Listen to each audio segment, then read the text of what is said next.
Good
evening and welcome to Tucker Carlson Tonight. Rush Limbaugh passed away today, as you've doubtless heard. He had just turned 70 last month.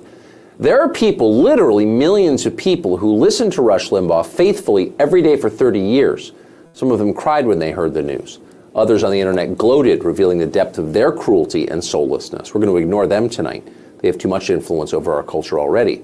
Instead, we're going to tell you about Rush Limbaugh, what he did and why he mattered. Limbaugh was a profoundly talented broadcaster, but that's not why he endured for generations and single-handedly reshaped the media business, which he did. Rush Limbaugh actually believed things, and he believed them with sincerity. That was his secret.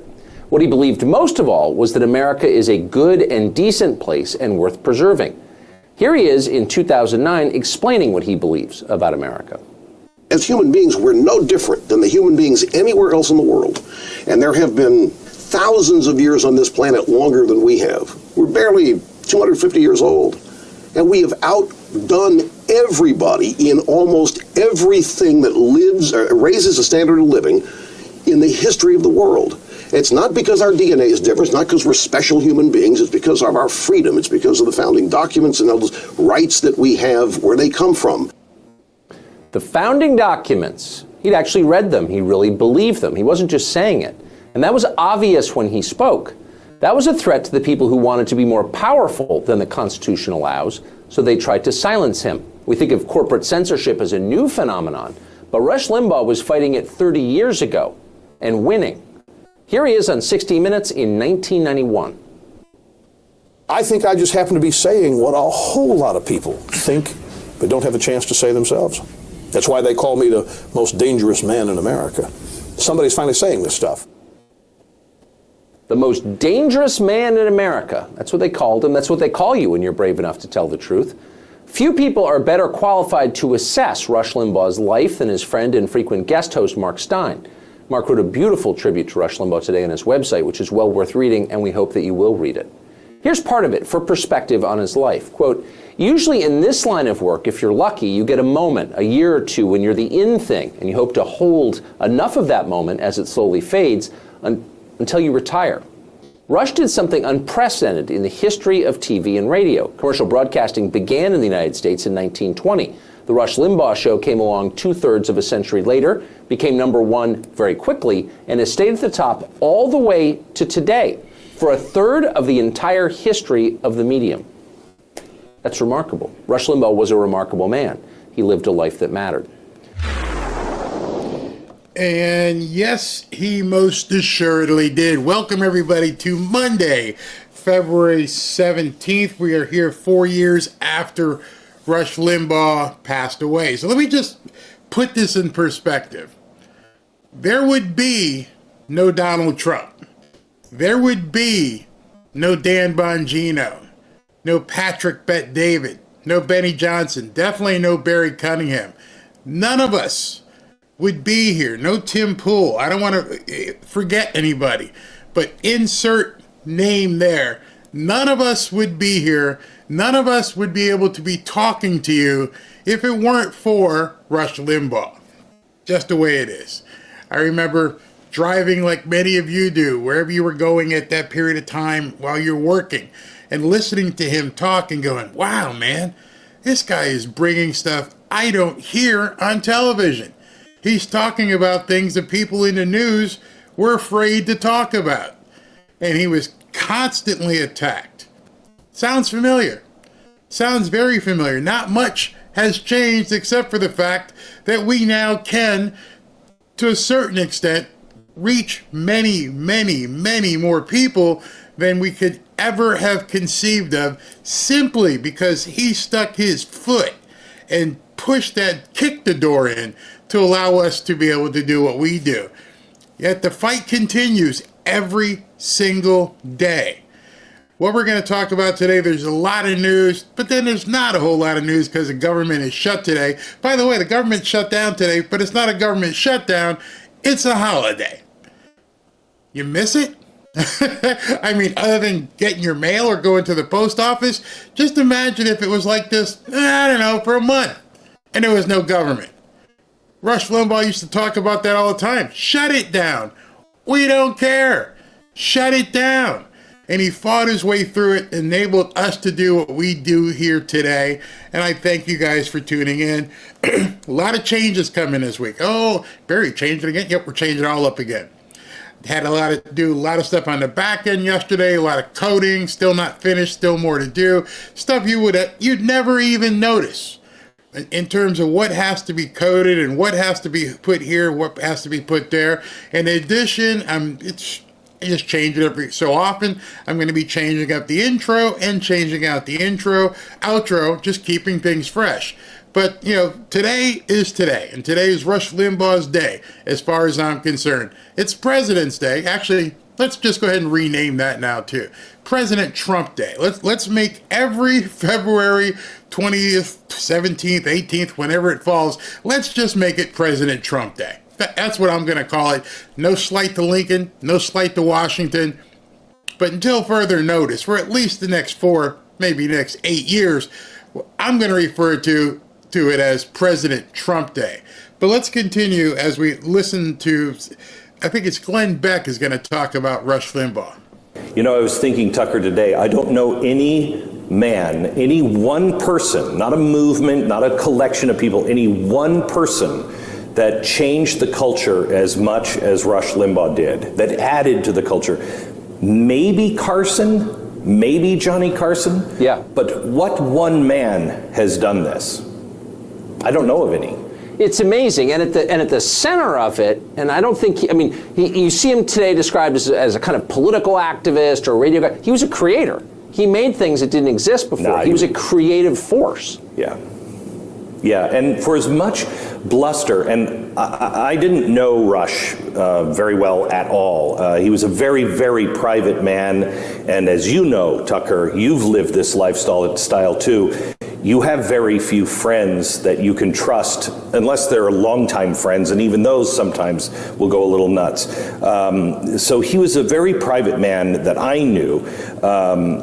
But he was very humble. I remember the first time I tried out for talk radio, he allowed me to use his studio with his golden microphone, which was terrifying to me. Then when they were going to syndicate me, he listened to my show for a week before they even told me that they were going to make me an offer.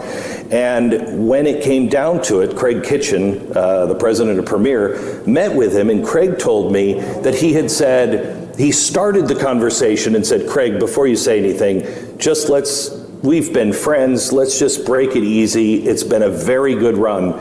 He actually thought they were going to come down and say, hey, we're moving on, things aren't so great. He had no concept, or I shouldn't say that. He did not have the ego that he had on the air. It was balanced. He knew that most people didn't last 30 years in broadcast. Yes.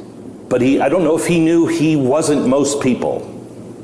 How do you last 30 years in a business like this with the daily intensity, with the relentless attacks, not just on your business, but on you, your character, your family? How do you not become warped and crazy and bitter and lose your creative power?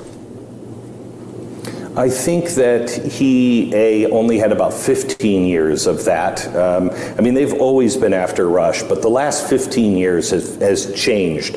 The way the left just slits throats and lets you bleed in the street, and the dirty things that they do is different than it was, 20, 25 years ago. He had to know what he believes. I think all this pushback on each of us, first of all, nobody can do 3 hours live, unscripted, every day and be faultless. And Yeah, we can do 3 hours every day. Maybe not the faultless part. Yeah, I got plenty of faults. I'm never going to say I'm faultless. But because of what Rush Limbaugh did, it allows us to do 3 hours, 2 hours, 5 hours, completely unscripted. Completely. Yes, I have my flow in terms of stories I want to talk about, but there's no script. You want to see my script? Here, there's my script for today. You guys probably can't see it. It's literally 3 sentences. It says, Rush Limbaugh, we're going to talk about the boss at Daytona and President's Day, and then the Libnut craziness. That's it. That's the entirety of the script. But you have to train yourself to be able to do this. There's a lot that goes into it, and it's why a lot of the people from the media who try to do or emulate what Rush Limbaugh did, or even some of what us podcasters do, fall completely on their face. They don't realize, even when Rush ran his business, he had, Snerdley was his producer, but it was him. He was everything. You used to see the pictures with his computer in his background. He relied on the Drudge report for a lot of his content, and the Drudge report has since right in the toilet. But in any event, he showed us how to do it. And many people have tried, and many people have failed, and many people have tried with huge budgets. I mean, monstrous budgets. And they realize, I can't do it. We can't keep people engaged, because you know why? Let me tell you why. And you guys tell me all the time. You can't fake this. You have to live it. You have to believe it. You have to understand it. I am this life. I live this life when you guys don't see me on camera. I am 100% behind America. My father came from another country, joined the army, jumped out of airplanes, perfectly good airplanes. He jumped out of airplanes, was a paratrooper. Then he decided he was going to start a business with his brother. Then they got featured in newspapers as the first minority business that did X amount of dollars, which I'm not going to say right now. All that happened because of America. My brother went to West Point, is now a colonel or lieutenant colonel in the Army. I was afforded things simply because of America. So don't ever think I don't live it. Yes, I'm a black man with a white wife. That's just how it is. Because of America. I had the ability to choose that. Well, actually she chose me. But I'll let her think that she chose me. I chose her. But all that being said, this is the country that affords us opportunity. I hate it when people say, oh, America, we're oppressed. We can't do this. We can't do that. And I just want to just shake them. Shake them by the back of the neck. No, there's nobody holding you back except yourself. I didn't know how to do this. I had no idea. A buddy of mine and I had a radio show back in the day, and I remember, and Robin can attest to this. Our first radio show, we tried to do it in a way we thought people wanted to hear it, and it was scripted, and it sounded like crap. And our post-show meeting, I'm like, I'm never doing that again. I'm going to tell you what I feel about real estate. I'm going to tell you what I do. And if the people don't like it and they don't want to listen, I'm not going to do it. Very next day, that's what we did. Built a huge following before everybody tried to do real estate stuff on radio, internet radio. And we just said, let's just concentrate on buying houses. But they gave me my footing to talk and be verbose and loquacious and sometimes obnoxious. Because I feel it. I am passionate about what I talk about. I don't do it just for clicks, just for views. It's nice. It helps pay bills and stuff, but that's not the motivation. And I learned that too from Rush Limbaugh. Talk about what you feel, what you believe. Let your passion show through, and there will never be any doubt about your authenticity. That's what a lot of people miss, especially the people in the media, because they get in front of a camera and it's all scripted. I don't even know. We talked about Caitlin Collins this past weekend and how President Trump basically smacked her for being an idiot. Well, Caitlin Collins used to be on Fox. Then she's on CNN. I think she had to stop in between someplace else. And I'm like, how could you be on Fox and pretend to be a conservative and then be on CNN? And which one is the real Caitlin Collins? Were you playing liberal on CNN? Were you playing conservative on Fox? Because right now we don't know. Still to this day, you don't know who's acting and who's not acting. I believe Rachel Maddow believes what she believes. I believe Joy Reid, to a certain extent, believes what she believes, and many of her guests do. I'll give them a point for authenticity. They bloviate and they're full of crap, but at least I think they believe in what they say. Too many people, however, get on here and talk blah, blah, blah, blah, blah, and they don't mean crap. And Don Lemon, I'm talking about you. Don Lemon, who went out there and said all kinds of things about white supremacy, about all this stuff. Do you know who Don Lemon is married to? Maybe you might want to Google that. Put in Don Lemon's husband, which means Don Lemon is the wife. I'll leave that for you too. But back to this. So no one can fake it for that long. Well, that's the audience hears it. You can't. So he had to believe it. He knew who he was. And when you know who you are and you know what you believe is true, and people keep throwing you up against the wall, it makes you check yourself, which only makes you stronger in the end. Because again, you reaffirm or you learn something new and you know exactly why you believe it's true. Who did he just describe to you? I gave you a hint. He's the president. Donald Trump, like him or don't like him, warts and all, he is who he is. I was a billionaire playboy. I messed around with, you know who. I did all kinds of things. I ran businesses. Some worked, some didn't. It is what I am. I'm not pretending to be something else. You see, so many people in Washington have pretended, okay, what are the ratings going to think if I say this? I got to make sure that if I do this, that I don't tick off these people because I'll need I don't care. I'm Donald Trump. This is me. This is who I am. And I think that's why so many people gravitated towards him. That's why Rush Limbaugh gravitated towards him. That's why Glenn Beck, who didn't like Trump, I don't know if you know that, he was not a Trump supporter. And he gravitated toward him because people started realizing, oh, this guy is brash, has so much braggadocio, and he's kind of abrasive at times, but when you get to talk to him, oh, he means it. He cares about the country. How many people do you know in politics care about the country? Bottom line, I want to. This isn't something new by him. He's talked this way forever. Yeah, I know this. The tape with NBC Access where he's like, "I'm going to grab him by the you know what." I didn't clutch my pearls. I wasn't worried about it. Robin wasn't worried about it. You know why? Because we're adults.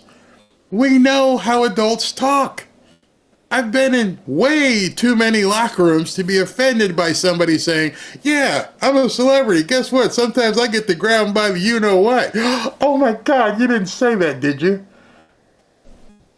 I didn't understand what everybody was ticked off about. He was hanging out backstage or someplace, and people were talking, and guys were talking like guys talk. And if you haven't been in a locker room, let me tell you, that was a light conversation. I hear worse than that in a barbershop sometimes. But people in this day and age were pretending like it was so obscene. And you guys know, and ladies, you know how men talk. Some of you know how women talk. You just don't happen to be Donald Trump, where everybody's shooting arrows at you and want to use everything you say against you. It's him. That's who he is. I look at one person, and I think to this myself, this one person knows everything about him. And she's there. And that's Melania. Just like with Robin. Robin knows everything about me. And yeah, she's still here after 30-something years. Oh, let me get that right.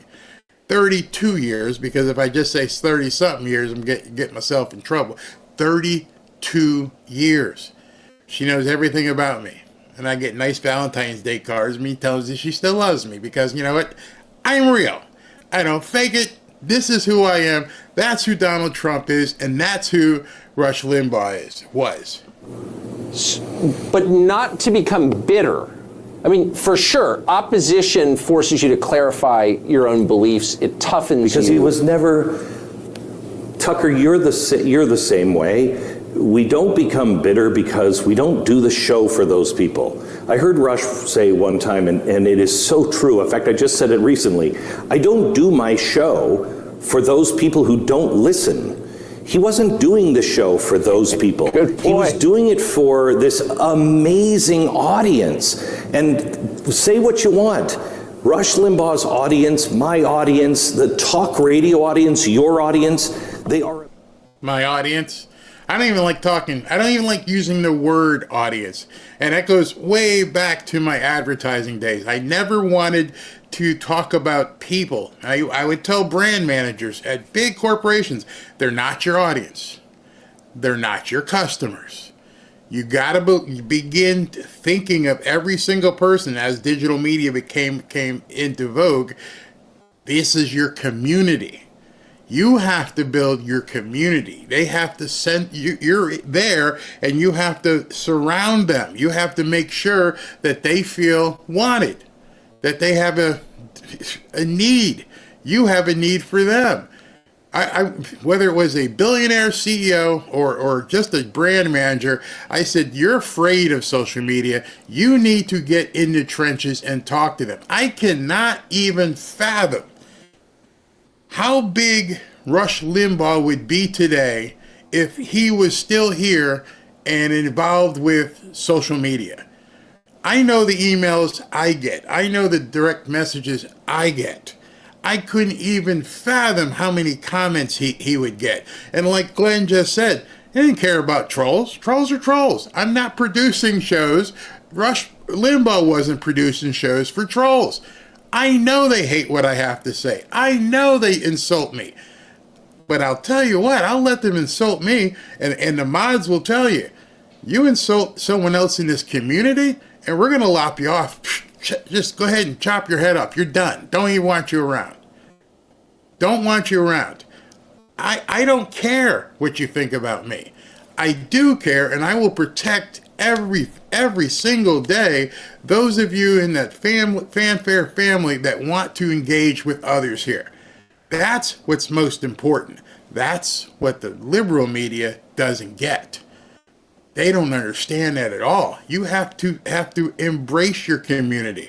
And if you're looking at starting a channel, that's the number one thing I can tell you. Don't think of them as an audience anymore.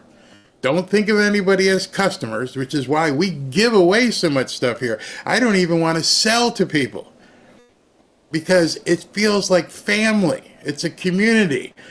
Whatever we can do to give away this or give away that or make people feel comfortable as part of the family. I wouldn't be charging my family. I wouldn't call my sister up and say, hey, you want to talk to me? Yeah, it's going to cost you. You got to buy this or buy that. No. Hey, how you doing today? What's going on? How are the kids? Yeah, okay, you need anything? Let me know. Bye. I want to engage. That is your single biggest tip I can afford to give anybody who wants to try and build something. And I don't care whether it's a show or a store. Don't treat people like your customers. Treat people as though they're part of your community. They're people that you want to be around every day, and it'll pay you back in spades. I can't tell you how many times Robin has come to me and said, you need to do a show. I'm like, what do you mean? I'm taking a day off. I'm watching TV. Oh, this is a good movie. No, there's people looking for you, and they want to talk. And so if you're wondering, like, why did Barry spend this time talking about Rush Limbaugh today with all the news going on, which we're going to get to? It's because without Rush Limbaugh, there is no fanfare. There is no Barry Cunningham doing videos. He led the way, and you don't even know how often I will turn on an old Rush Limbaugh show. Okay, oh, wait a minute, I see what he just did there. Oh, I see how he, because sometimes you would listen to Rush and you're like, where are you going with this? And he would read an article and he would come through and then boom. It's amazing what he's done for all of us. Amazingly good and fair and decent people. You get it wrong, they'll correct you. You believe in the inherent goodness of people and the strength and goodness of America, that buoys all of us up, and I know it did him. He was very much Ronald Reagan in his belief of the American people and what we could do. How do you think he understood his audience as well as he did? As you pointed out, he's obviously living in some level of seclusion just because you kind of have to. In this big house, he does a show from home, doesn't have a lot of contact, but he seemed very tuned in. This must be something you think about a lot. How do you stay in touch with the people who are listening to you? I don't know, but I would guess that he stayed in touch by the number of phone calls that he took, which you can get a feel in talk radio. But also I think he drew on what he believed and how he grew up. I think a lot of us, and that's what's so frightening about today, what are our kids being taught? We grew up in a time period where in America you could accomplish anything and it didn't matter what color you were. It didn't matter if you were poor or rich or connected or not, anyone could make it. He believed that because he came from nothing. I believe that because I came from nothing. And I may have been a little bit spoiled as a kid. You know, my dad having owned his business and it did very well. I went to private school. But it wasn't like I had like a silver spoon in my mouth. I didn't come from a millionaire background, but I came from a background where this Jamaican guy and his two brothers who showed up in America and said, number one, love your country and salute that flag, because he was in the military. So, oh God, I got to do that. Okay, check. And then, of course, having come here basically on a plane with nothing but a suitcase, and then built a business, and I just have kept that ideology my entire life because I know, hold on one second, I know what this man did. And so I understand what opportunity means. Somebody posted something, and I have to take this comment because I have to show you because it's so true. B. Guerrero says, "We will protect you too." And she's talking about when people look to attack me. I'm going to tell you a quick story. I know you guys I don't want to bore you, but sometimes I have good stories for you. I was leading the charge for a guy who sold pizza. And this guy sold a lot of damn pizza. And you know the name of this guy who sold a lot of pizza. John Schottner, Papa John's. I was the lead digital agency guy that took care of his social media. And then when it came out where it was time for them to attack Papa John, and they would, just come out with all kinds of nasty things about what he said about Obama, and they completely turned the culture on him to the point where they got him out of the company. Bad move. But I was there in the trenches when all that was happening. And then people would, come into Facebook at that time and just leave the worst comments. And Barry, what do we do? And I said, don't do anything. Make sure the people who buy your stuff are part of your community. Let them respond. He's like, what do you mean? I said, anything you say is just going to put gas on the fire. But your community that we have spent so much time and money building, let's see what they do. And I remember when he called me out a Sunday morning. He's like, oh my God, the people are in there like piranhas and they're eating up these trolls. And I'm like, that's how you know you have a base. That's when people go out of their way to protect you because they realize that the trolls are trying to, come in and do and say certain things. That's how you know you have a base. If you've done enough work in the community as a big brand, you're helping people and they know who you are. And they know you're being attacked by the media and even some of your shareholders. And they know this. Watch what happens when your community rallies around you. And it was amazing because if somebody would come in and call him, a racist or whatever, and then it would be literally hundreds, if not thousands of people would come and say, he's done this, he's done that, why are you saying this? And they would, you could see the community build right in front of your eyes. And, every Memorial Day, I think it's a Coca-Cola 600 or the Coca-Cola 400 up in Charlotte. He would go up there and he would feed the military and bring them in and give them free tickets to, he was the lead sponsor of the Coca-Cola 600. And he would just raise all kinds of money for the Army and kids and everything else. And when hurricanes went through, where did it go through? Hurricanes and tornadoes went through University of Alabama, right by Alabama. He bought he bought a trailer. And I said, get this trailer, actually get two of them, and get them up to Tuscaloosa and serve pizza to everybody working. And so we beat that narrative. We beat it because the community was stronger than the trolls. I see it here. The community is stronger than the trolls. That's because you have to be a person that shows people you're deserving of their attention and their protection. That's something I think you can draw on in tough times, good times for the rest of your life. And I think he feasted on that. How do you think he'll be remembered? Who's writing the history book? Right. Well, that's it. Have you noticed that there's an immediate effort to describe him in ways that will persist through the years? Here's how he should be remembered. He was the Johnny Carson of radio. He was the everyman of radio. He saved, in Europe, they don't have AM radios in cars anymore. The only reason why we have AM radios is because of Rush Limbaugh. That medium was over. He completely reinvented it. He was the first voice since Kennedy was in office that didn't have to answer and have a liberal on the other side. He could actually speak things and speak them in a way that people understood and could repeat it. Amazing. He was a great teacher. Glenn Beck, I appreciate a great it. teacher. Yeah, I just wanted to spend a couple minutes, went a little bit long talking about Rush this morning because of what he's done for me. And I thank you. You guys know that there's some crazy, I mean some absolutely crazy stuff going on with gold right now.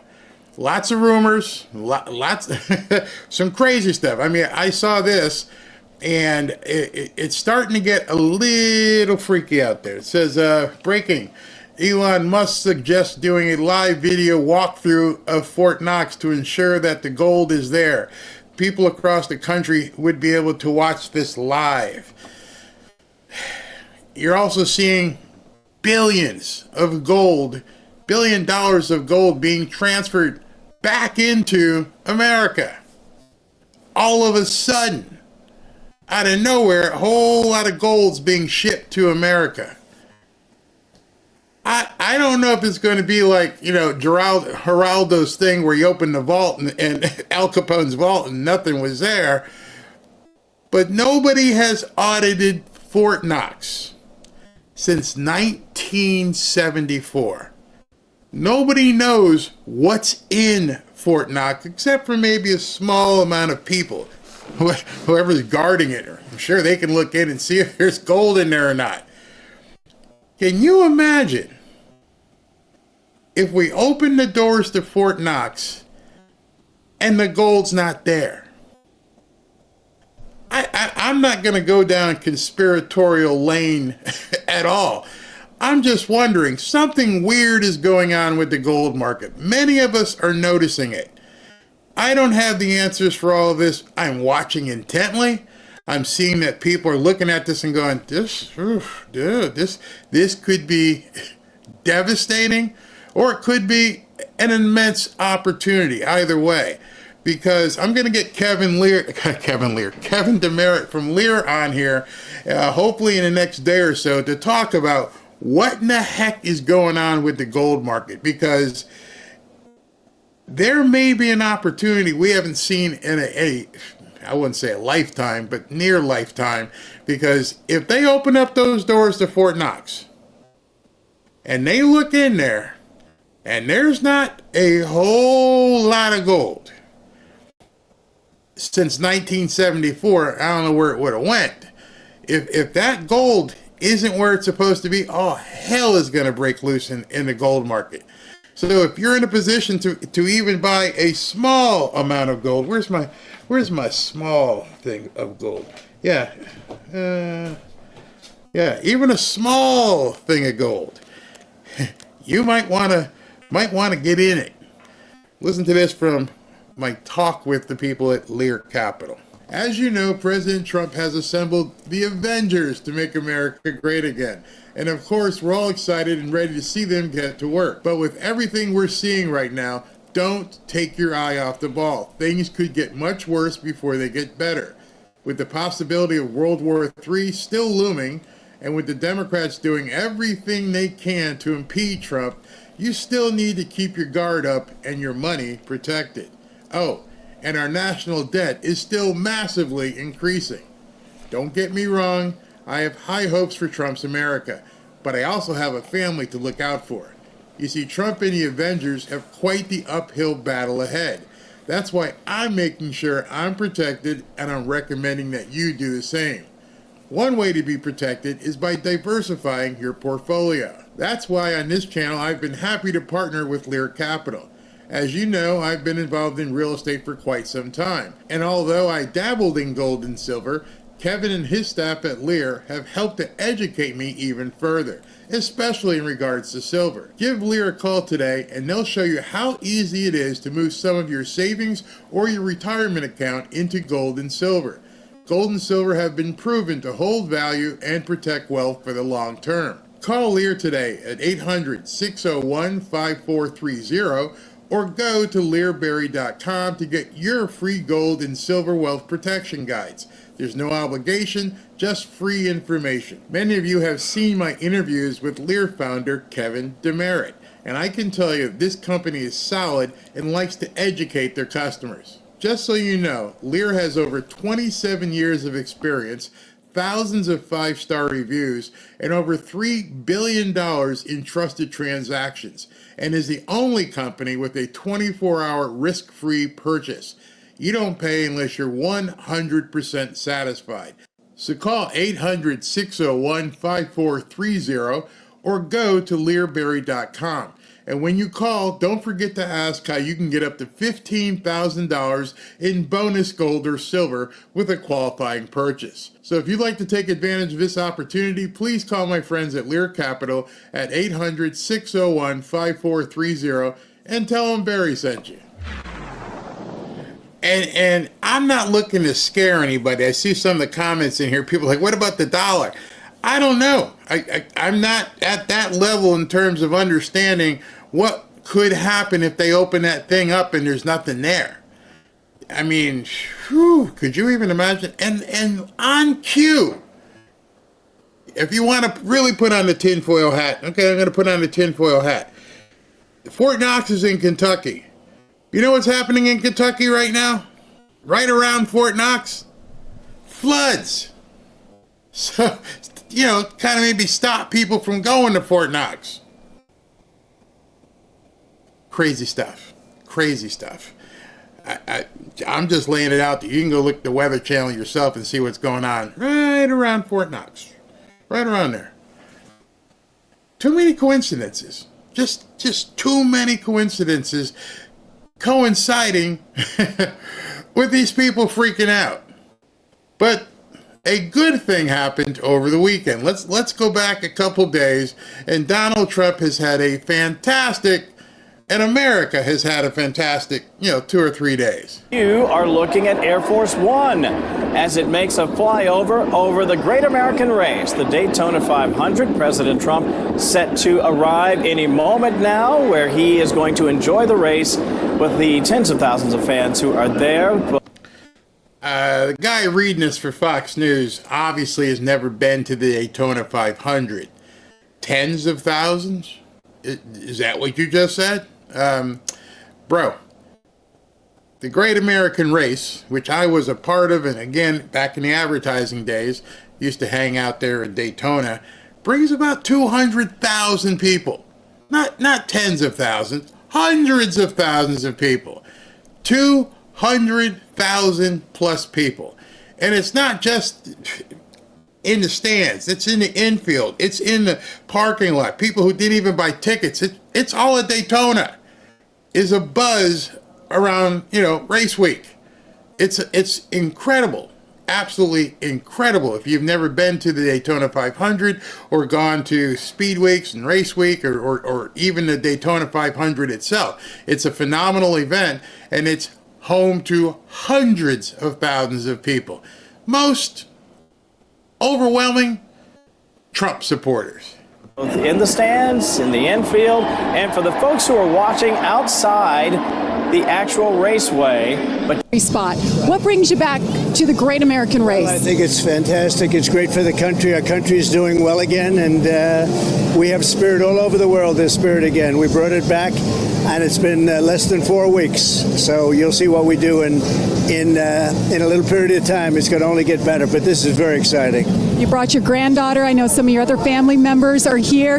You get to take a ride around in the Beast. What is that like? I'll let you know in about 2 minutes. Because So he took, I don't have that video, but he took the Beast around the track. And they went, I think that thing got up to like 90 miles an hour, that big, heavy, armored vehicle that he drives around in. And the entire Secret Service team went around the track with him, because they're not just going to let him go out there by himself. He can't not be protected. And they had the jets flying over. It was just a magnificent scene to watch. Really made your heart pump. And you wouldn't even believe what it's like if you're there. When those jets come flying by and 200,000 people are screaming. And then when he gave the call, gentlemen, start your engines. Man, if you never heard those cars all rev up at the same time, you can't help it, man. It's awesome. They're going to be going quite quickly, I understand. And you just got to meet some of the drivers. Are you going to get on the radio again and talk to them before the start of this? And I say they have a lot of courage doing this. I see it, and I've been here, and they have a lot of guts, as they would say. Mr. President, enjoy your time. Thank you very much. Mike. Thank you, Jamie. What a day in Daytona, the 67th annual Daytona 500.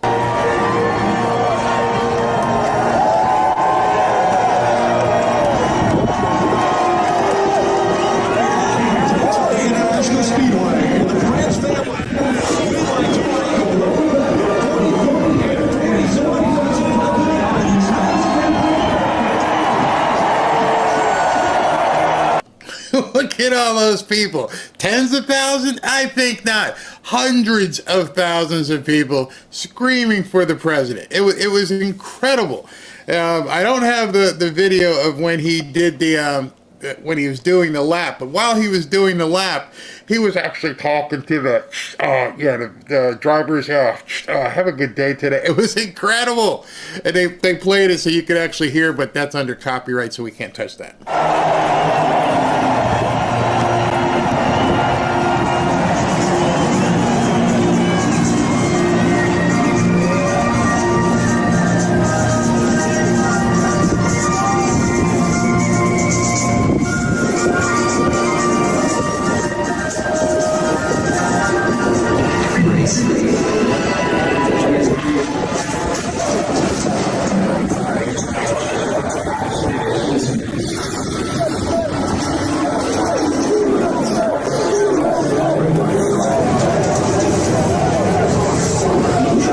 There are two different things going on here with the Democrats.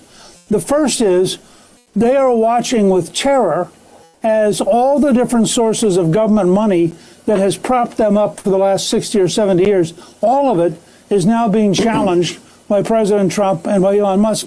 I mean, this cuts at the very base of their coalition. Now, what's been going on lately, and I'm going to show you some things as we go forward here. Democrats are in big trouble. A whole heap of trouble, because now everybody knows what's been going on. There's no doubt anymore. None whatsoever. There is no doubt that they've been stealing money for decades, and it's also been happening on the right as well. So whoever's caught up in it, let the chips fall where they may. If you've been stealing from America, you need to go down, whether you're a Democrat or a Republican. But for the most part, it's been the Democrats, and they've funneled money to who knows how many people, how many organizations, how many other countries, and gotten their kickbacks and done everything else. And now it's coming to an abrupt halt, and things are going to be exposed. And like we talked to Mark Murray the other day, and now I'm finding out even more. We are just beginning to look. Elon came out with some things we're going to talk about in a little bit that are just mind-blowing. There's no excuse for it. They can't get around it. And it's just getting worse and worse and worse. It's almost hard to continue talking about it, because I know sometimes you guys may think, Barry, why are you talking about Doge again? Well, we got something else. Oh, okay, we just talked about the EPA and what, Lee Zeldin found. Oh, we got something else. And every time we have one of these something else's, they're conceivably trillions of dollars. It's turning into a literal waterfall in terms of how bad this is for the Democrats. And unfortunate for them, I don't care how it falls on them, they've got no answer. None. The entirety of their response is have the court stop you from looking. That's it.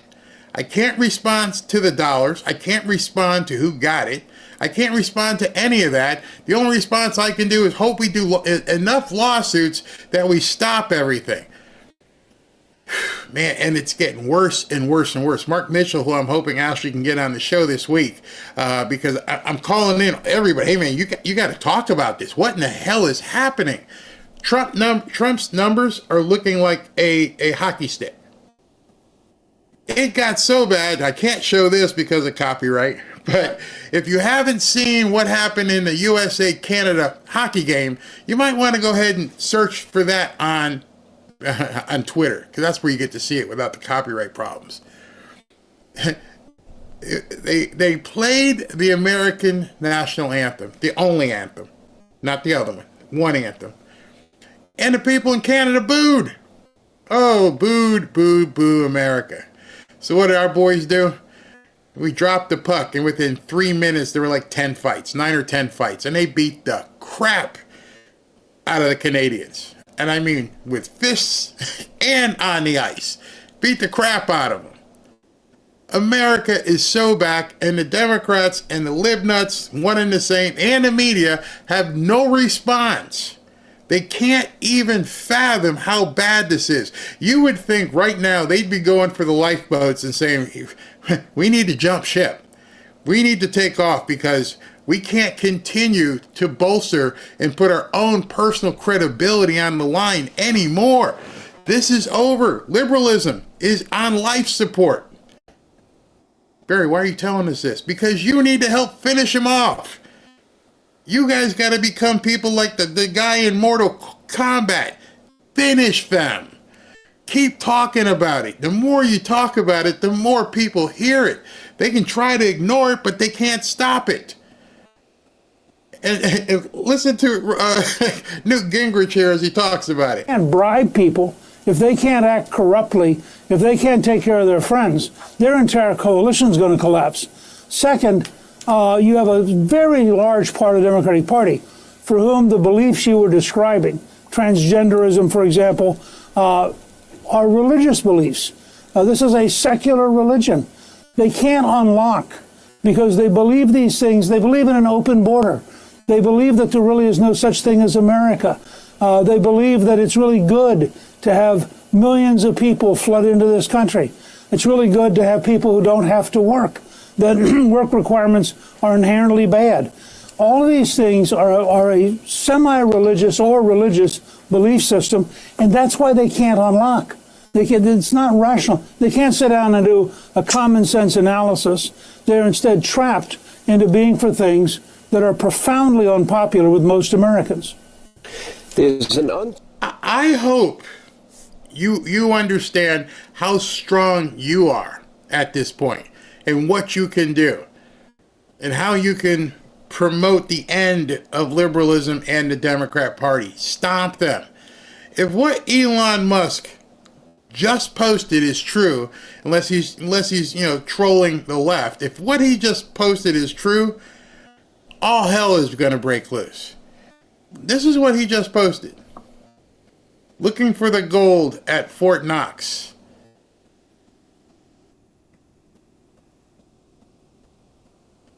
Just let that sink in. Just let that sink in. And it's gone. I hope he's trolling. I hope to God he's trolling and just, sticking them, letting them know it's coming. Because you've been seeing this. It's too late. It's too late if you're trying to fix it. Why are U.S. banks flying gold from London back to New York? About 8,000 gold bars have been moved out of the Bank of England's vault in recent months. It's too late. He's looking. Everybody's looking at this point. It's too frickin'. Somebody got mad at me for saying that, but I'm sorry. It's too late. What you've done to this country should eliminate the Democrat Party from ever being able to even run for another office nationally. What makes it worse is they continue to lie. What I'm going to show you in a couple of minutes is just going to it's going to blow you away. It's going to piss you off, too. Whole story behind this money, too, because Congress has a duty called oversight. And there were senators and congresspeople that were asking USAID, for example, and other departments for an accounting of their money. They would get back nebulous, obscure, obtuse answers which tells me that the Democrats knew what they were doing. They knew the American people would not want their money spent this way, but they did it anyway, and then they basically lied to the American people and would not disclose the true nature of the spending that was actually going on. Look, I mean, you have to accept that there was a lobbyist bureaucratic empire, that empire took your money, gave it to its friends, even if they were totally incompetent, and then you'll find case after case where your money went out to systems that just don't work. That's crazy. And at that time, they were taking care of themselves. What makes President Trump potentially the most consequential president since Abraham Lincoln is the fact that he's taking a sledgehammer and he is pounding the establishment in a way that no one has since Franklin Roosevelt created it in the 1930s. He's the first person, and I'm a great fan of Ronald Reagan.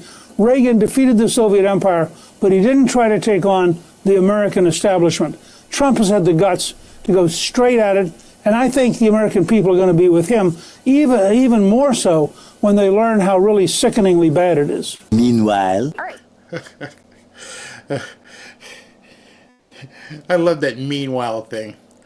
So meanwhile, on President's Day, after a heroic weekend, over at the, Daytona 500 and all of this stuff being exposed, what I'm going to show you now is specifically why these people should never be allowed to even run for office again.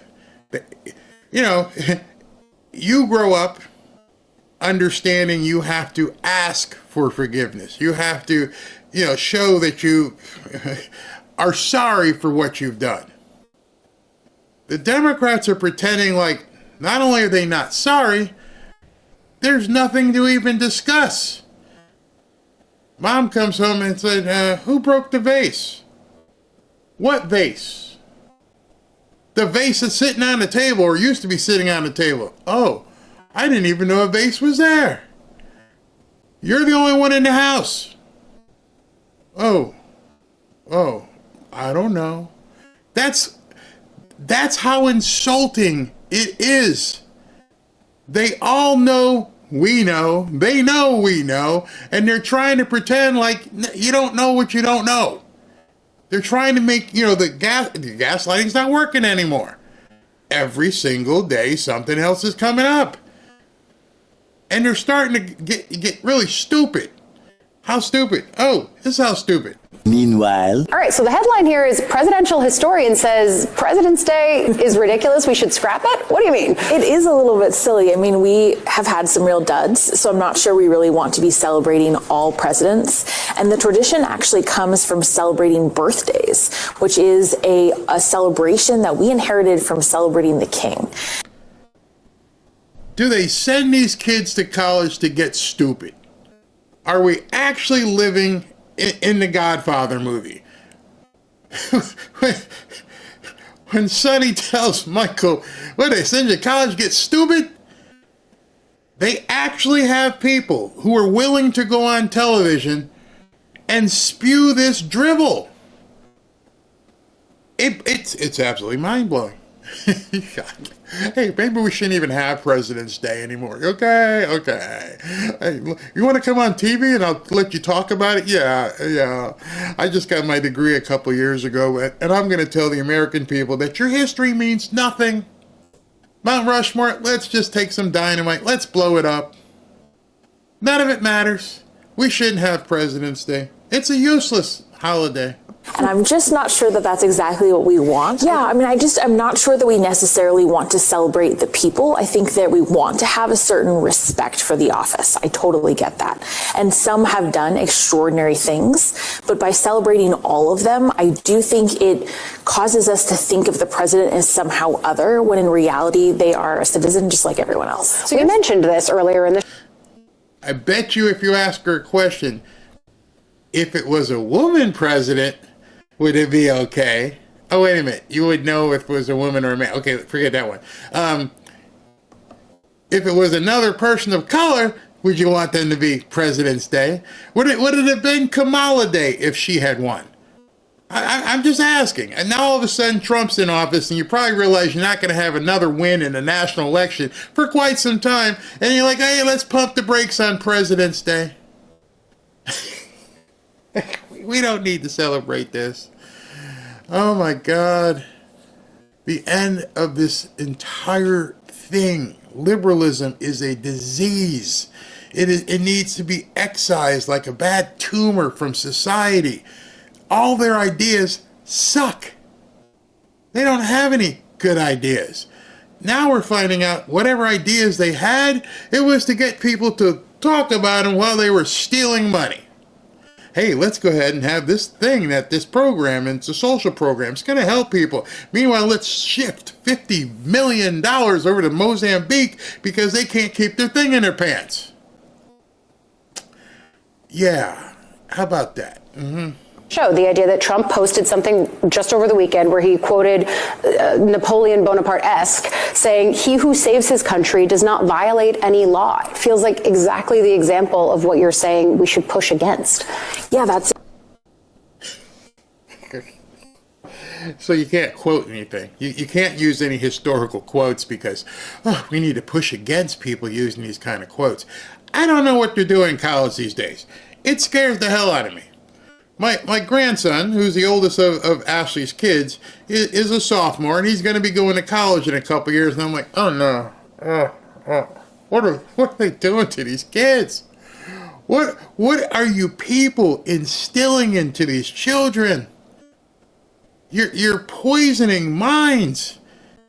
You're proving, without a shadow of a doubt, nobody can doubt it anymore, you hate America and everything it stands for. There is nothing sacred. Nothing. They must have not counselors, but philosophers who sit back and go, what part of American society can we look at tearing down next? President's Day. Mostly white guys. Mostly men. Let's tear down President's Day until we have a woman president of color. Yeah, we had Obama, but we were 1 in 47. That's not a good record. So we'll just cut him off now too. Oh, because he's probably not someone could get elected either. I'm going to prove that to you in a second too. Oh, so we just scrap it all. How about Veterans Day next? These people fought in wars. They killed people. They killed people in other countries. Why are we celebrating veterans? We need to do away with Veterans Day. Oh, okay, what's next? Memorial Day. Oh, that's a good one. These people went and killed other people, and if they weren't successful killing other people, they died trying to kill people. Yeah, we need to get rid of them too. Oh, okay. What about Mother's Day? Oh, no. It's Birthing Person's Day. Can't have Mother's Day. How about Thanksgiving? Those pilgrims, they were just pillaging the Native Americans. So we're going to change that and get rid of that too. And of course, their assault on Christmas. So you put all that together in one nice big pie. And what does it tell you? We hate America. We don't like anything about America. And we're going to make sure we do our darndest to destroy everything you hold dear. Exactly right. I mean, I think if we think of a president as someone to celebrate just because they exist, which is what the king was, and that's why they celebrated the king's birthday, then it does evolve into that argument that they can do no wrong.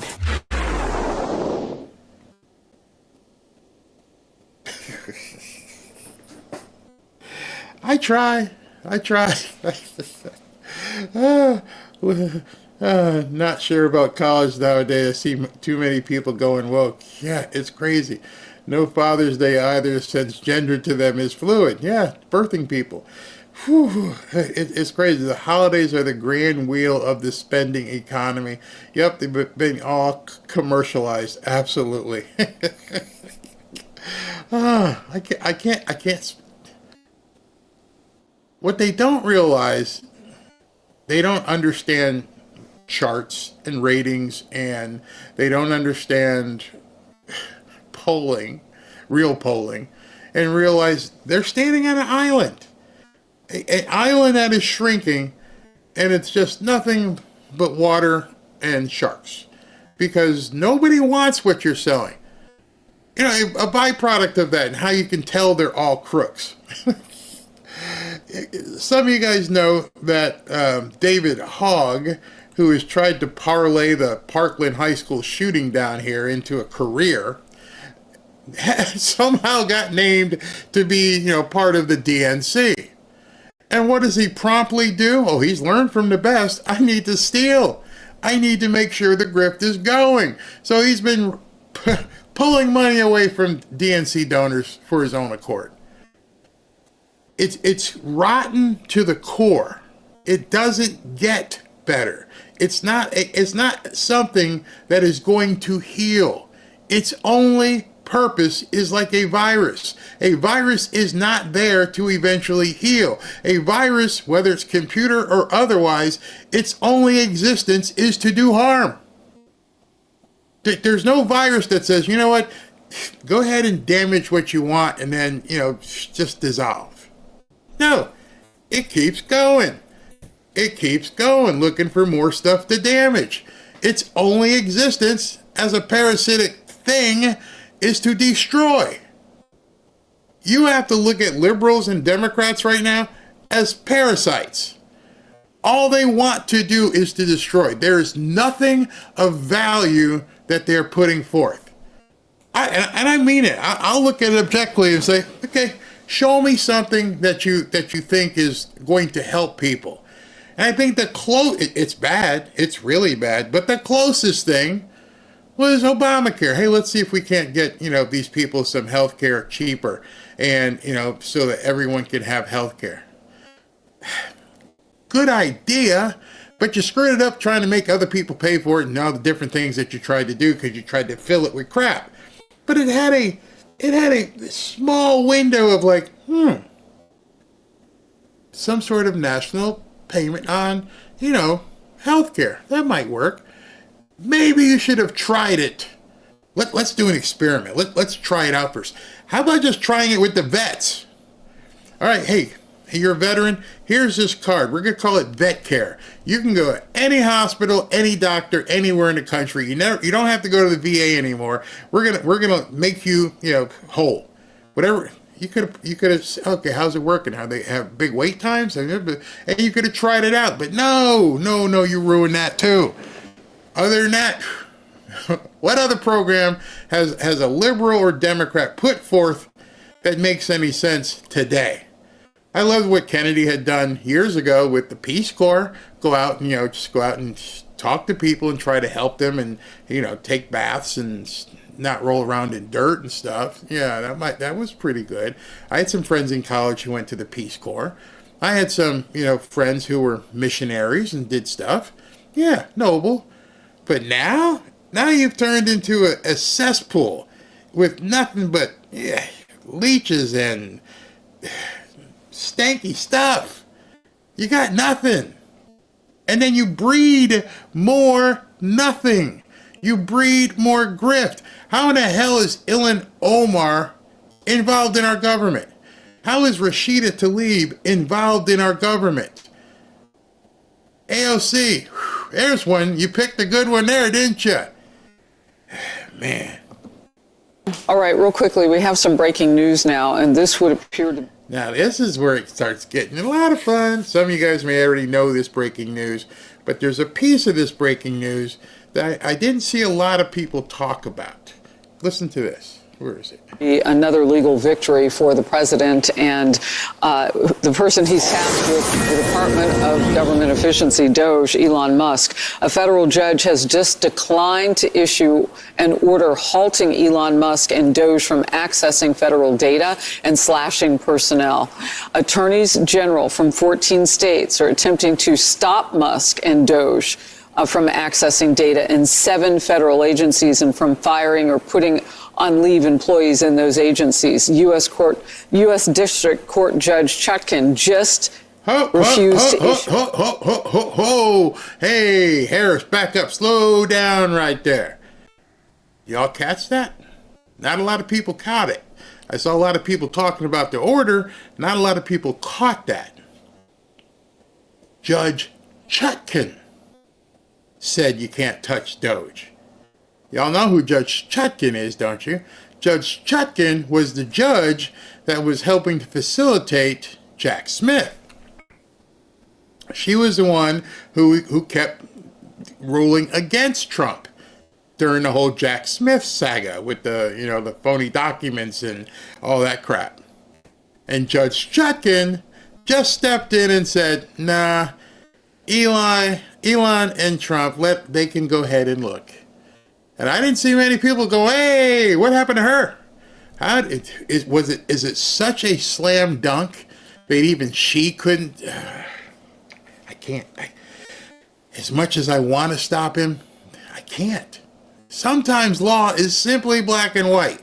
And I think some of these other judges are going to find out too. They effed around and now they're going to find out. That was Judge Chutkan. Make no bones about it. She hates Trump. And she said, it continues. It broke just as I was cutting this. And I put this in it right here because I wanted to make sure I looked around and see how many people were talking about it being Judge Chutkan and how monumental of a decision that may be. It might be temporary, but at the same time, this is all going to the Supreme Court. And now that she's overturned the lower court, they're in trouble. They are definitely in trouble because in the interim, they're going. I don't think they ever stopped, but now it's like, go. It's basically like the starting line of Daytona. Go, go full board, hire more people, do whatever we need to do until we're told to stop because we can keep releasing this information and we can start digging deeper and deeper. Maybe that's why Elon put, and it's gone, about Fort Knox. Maybe they've already been there. It wouldn't be hard because there's got to be somebody guarding it. Hey, Fred, turn around and take a picture. Oh, it's empty. Or, oh, there's a whole bunch of gold there. Right. Either way, but let's continue. A ruling from the bench. So at that point, she has not halted Musk and Doge from continuing their actions inside the 7 agencies at issue here. Just real quickly, because of your legal background, your quick thinking. All right. 2 of the Supreme Court justices have subtly indicated that they would like to strike down the prevailing rule. It's not statutory. Those 2 being Thomas and Kavanaugh in dicta in other decisions. They'd like to get rid of this rule that a single district court judge someplace in the country can issue a ruling that holds for the entire country. It's not what the founding fathers expected here, and it's been gamed. And, the right can do it too, so the left shouldn't be too quick to oppose that. Get a good case with good facts, something involving USAID. Get it up to SCOTUS, get rid of this thing so we can move the executive forward, because right now it gets gummed up by one person in one venue that they forum shop for. Brilliant analysis. I love that. I love that gif. Oh, somebody says, somebody put in here, is it a trap? No, it's not a trap. It's not a trap because we can see what they're pulling down. We can see all the information that they're posting. It's pretty wild, all the stuff that they're grabbing, and they can't stop it. I've never seen, all the time I've been following the thread of no one can stop what is coming. It is actually happening. They can't stop what's coming. They know they can't stop what's coming. This is a train that is going to derail a lot of people. Now, I'm probably of the belief, unfortunately, that a lot of people that we want to see go to jail are probably not going to go to jail. And here's why.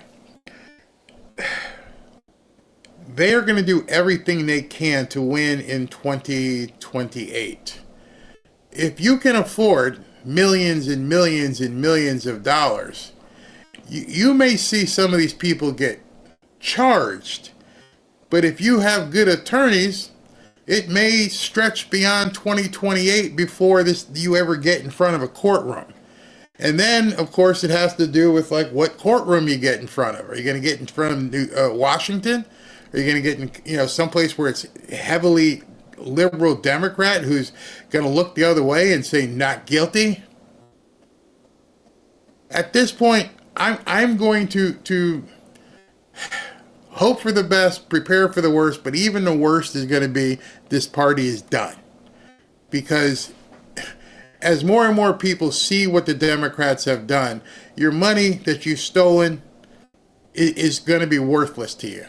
You won't be able to go anywhere. You won't be able to do anything. You might as well move out of the country, because at that point you are now stained forever. I hope every single one of them goes to jail. Whoever those every single one are. But I know what they're going to do. The lawfare game is going to turn, and lawfare is going to be defensive lawfare, and they're going to file motion after motion and do this and do that, and they'll spend millions, tens of millions, but how big is this grip? How many people? Again, who's back there? Who's behind the camera that we don't even know? Who's pulling all the strings that these gazillions have gone, and how long, how far back? Does this go back all the way to, 1963? How we are finding out in no uncertain terms that we have been lied to. Not only have we been lied to, we have been criminally offended. They've taken your money. You went to work every single day, and you did whatever you could to do what you could, and you faithfully paid taxes, and these people kept telling you, we need more, we need more, we need more, and you thought you were helping your country, and the entire time they were stealing from you and enriching themselves and not even caring, laughing about it. I just bought a new 100-foot yacht. Oh yeah, I'm in Aspen, and doing whatever they want while you had to go to work every single day. You want to talk about reparations? You know how these people are all talking about we need to have reparations for slaves? What about reparations for the American people? And don't tell me you want $500. No. You took way more than that. Because here's what's coming, and I guarantee you, and this is where it gets really scary as a country. When this thing continues to a point where people all can acknowledge, okay, you've stolen from us. And when Pam Bondi has convicted somebody of something, there's going to be a lawyer or lawyers somewhere who are going to represent in a huge lawsuit the American people or individuals and say, I want my money. Maybe you should at this point start calculating how much you've paid in taxes, 10 and 20 years. What's that number? What is that number you, your husband, have paid over the last 20 years in taxes? And then add that up and go, wait, you owe me. Well, I'll give you 20% of that, but you owe me this much. I want everything back. That's a reparation I'm going to sign up for. That's a reparation I want to see happen. Well, Barry, there's not enough money. That's what you said about the wall. Remember that? Oh, Trump wants to spend $5 billion back then. Go look it up. Trump wants to spend $5 billion to build a wall. Oh, it's a waste of money. And now we're finding out $5 billion was chump change. You were spending that in a weekend. But you couldn't spend $5 billion to, put our wall together. And then, to make it worse, the money that we did spend to build the wall, you gave away the steel. Further insult.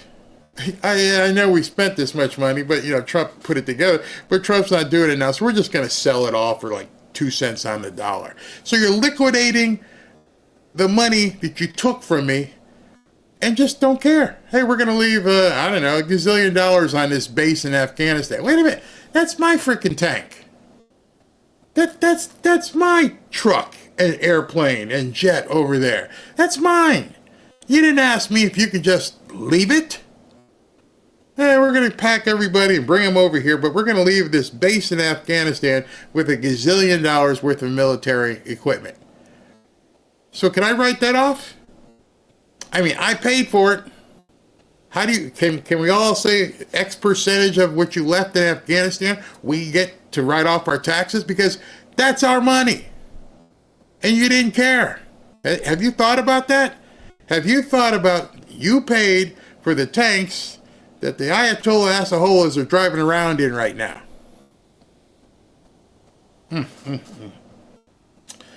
Class action lawsuits are very effective. Refund in real gold, not paper.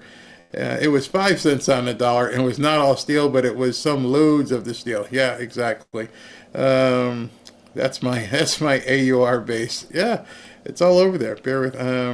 And the IRS has the nerve to come after me for $28. Wow. Yeah, hey, to make sure you file that $600 Venmo payment. It's crazy. Absolutely. I want a C-130 full of cash parked outside my house. I'll help you park it. Bring it in. Bring it in. Absolutely. Yeah, we need to own Afghanistan. Not that there's anything really in Afghanistan I want, but man, we paid for it. It's our dirt. Oh man, using stolen money to defend themselves. That's another thing. Yeah. I'm giving you a sore tummy. Oh yeah, I am sick at my stomach. Yeah, I can hear you. They owe people trillions. Oh, and it's what I'm going to show you. It gets even worse. Barry, how can it be? Oh, it gets worse. Where am I? Did I finish that? Yeah. Let's talk about this. Okay. Now they're actually in a panic that they deserve to be in. And every message they have tried has completely failed. Not even 4 weeks into our President Trump's presidency, and the radical Democrats can't keep track of what they're so angry about. Before our very eyes, an unelected shadow government is conducting a hostile takeover of the federal government. What kind of country is this man turning our country into? We are at war! This is not an insurrection. This is a resurrection! We have got to tell Elon Musk, nobody elected you. It is time, as the African spiritual says, for us to lift every voice in condemnation of what's going on. I don't know if I'd be using biblical terms and talking about, resurrection. Watch out for the lightning bolt, thief. And actually, don't look out for the lightning bolt. I hope the lightning bolt pops you. I'm sorry for what you've done to the American people, and then to do that kind of stuff. Crazy. First, it was not being able to have their child chemically castrated or sterilized. Then it was, how dare you detain criminal illegal aliens and deport them? And now Trump and Elon Musk, they're monsters for stopping blatant corruption, like, for example, the use of 50 million of our taxpayer dollars for condoms in Mozambique. But we begin tonight less than 3 weeks into this new administration, and we are already facing what is rightfully being described as a constitutional crisis. Yeah, listen, I think this is the most serious constitutional crisis the country has faced, certainly since Watergate. We've got our toes right on the edge of a constitutional crisis here. Warnings tonight of a constitutional crisis brewing as Trump, Vance, and Elon Musk are all openly questioning the power of the courts. Look at that. You know what's going to happen? Now that Judge Chutkan has said it's okay. Chart today. You can probably go on X yourself and chart and see how many people are going to now go after Judge Bates and Judge Chutkan. Judge Bates was the one who previously said they can keep going and fire people. These are the same people who were clutching pearls 2 days ago and saying, oh my God, it's a constitutional crisis. The judges are now that the judges are saying just the opposite, you look kind of stupid. The constitutional crisis thing, That message didn't work. Back to the drawing board. It's not a constitutional crisis anymore. But you told all of us it was. Yeah, that was when it was the other way. Now the judges are approving everything. So, and it was Judge Chutkin. What do you do at that point? How do you even balance that? Come on, Caitlin, you'll be at the White House tomorrow. You'll be right there front and center. You'll be one of the ones asking questions. I hope Monica, instead of talking to Caroline Levitt, hey, excuse me one second, I got a question. Hey, is it still a constitutional crisis? Caitlin, is it still a constitutional crisis? I know Monica would never do that because she's got more decorum. She's in the White House. I do it. So that's why I probably ain't got the call yet. Because hey, yeah, Caroline, I got a question. Yeah. Last week I was up in here and I was watching it with me and about 20,000 people, and we heard Caitlin and some of these people talk about constitutional crisis. I'd like to know, is the constitutional crisis over? Oh, she's got nothing to say. Constitutional crisis. Is it a coincidence, right? That once again, like Russia collusion, cheap fake threat to democracy, the radical left, they're using the exact same terminology. Make no mistake, this is all a coordinated effort with the media, of course, to brainwash Americans into believing the lies they are consistently spewing. Here's a liberal network. But now it's starting to bubble up, and what you're seeing, actually I saw over the weekend, you may see it as well, is now they're realizing their backs are against the wall. The judges are now going towards Trump, and the people aren't rising up in the street. The protests aren't happening. There's nothing burning. No buildings burning. Nobody's throwing bricks through windows. Nothing? Nope. What do we do? What do we do? We're not getting the response. And so now they're losing it on television. Post. Apoplectic over Elon Musk heading that department. Doge, as you know the acronym spells. He also had some interesting words for Democrats. I'd just like you to show that you give a that you got a little emotion about the fact that people are losing their jobs indiscriminately. I just like to see somebody wake the up and get excited about the fact that your country is under assault. They're not at the gate anymore. They're in your bedrooms. They're in your living rooms. They're in your businesses. They got your data, dumb. They got all your stuff. Elon Musk has his tentacles in everything you're doing, and nobody seems to give a So that's all I want, somebody to show that they care enough to get off their fat and say something about it. Damn, bro. You saying all that, why are you doing it? Why aren't you storming the Bastille? Why has it got to be somebody else? Oh, that's because you need that to happen. He's so mad. Why are you mad, bro? It's all falling apart. And what's the funniest part about that? I don't know if you guys know. That dude's a Republican, or so he says. He's so pissed off. He's pissed off more than some libnuts I've seen. And he's supposedly a Republican. Oh, it's getting to me. I don't know if I have enough popcorn. I told Robin, you got to get some popcorn. It just keeps getting better and better. Oh, but it's going to get better. I still got some stuff to show you. It's getting better. That is so disrespectful. Like, I can understand why people don't want to watch them. We've already seen that this Doge, I call it the Department of Government Inefficiencies, is causing a reign of terror, chaos across the federal government. I slept really, really good last night. I told you guys I had to do some stuff in the back end of the dashboard and stuff, and so I slept really, really well. Got up this morning, took the garbage out, said hi to the garbage guys. They seemed pretty, hey, how you doing? Went to FedEx, took care of some stuff for the mods and Ashley. People at FedEx, they were like, hey, how you doing? Hey, how you doing, Barry? Yeah, how you doing? Stopped at 7-Eleven, didn't get a muffin, got a Diet Coke, got some gas. Hey, how you doing, Barry? Hey, how you doing?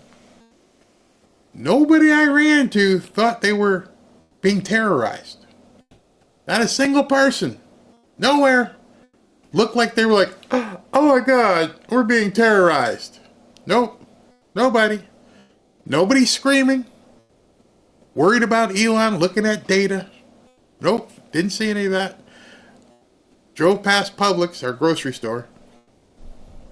Packed as usual, even at like 8:30 in the morning. Nope, nobody looked like, they're being terrorized.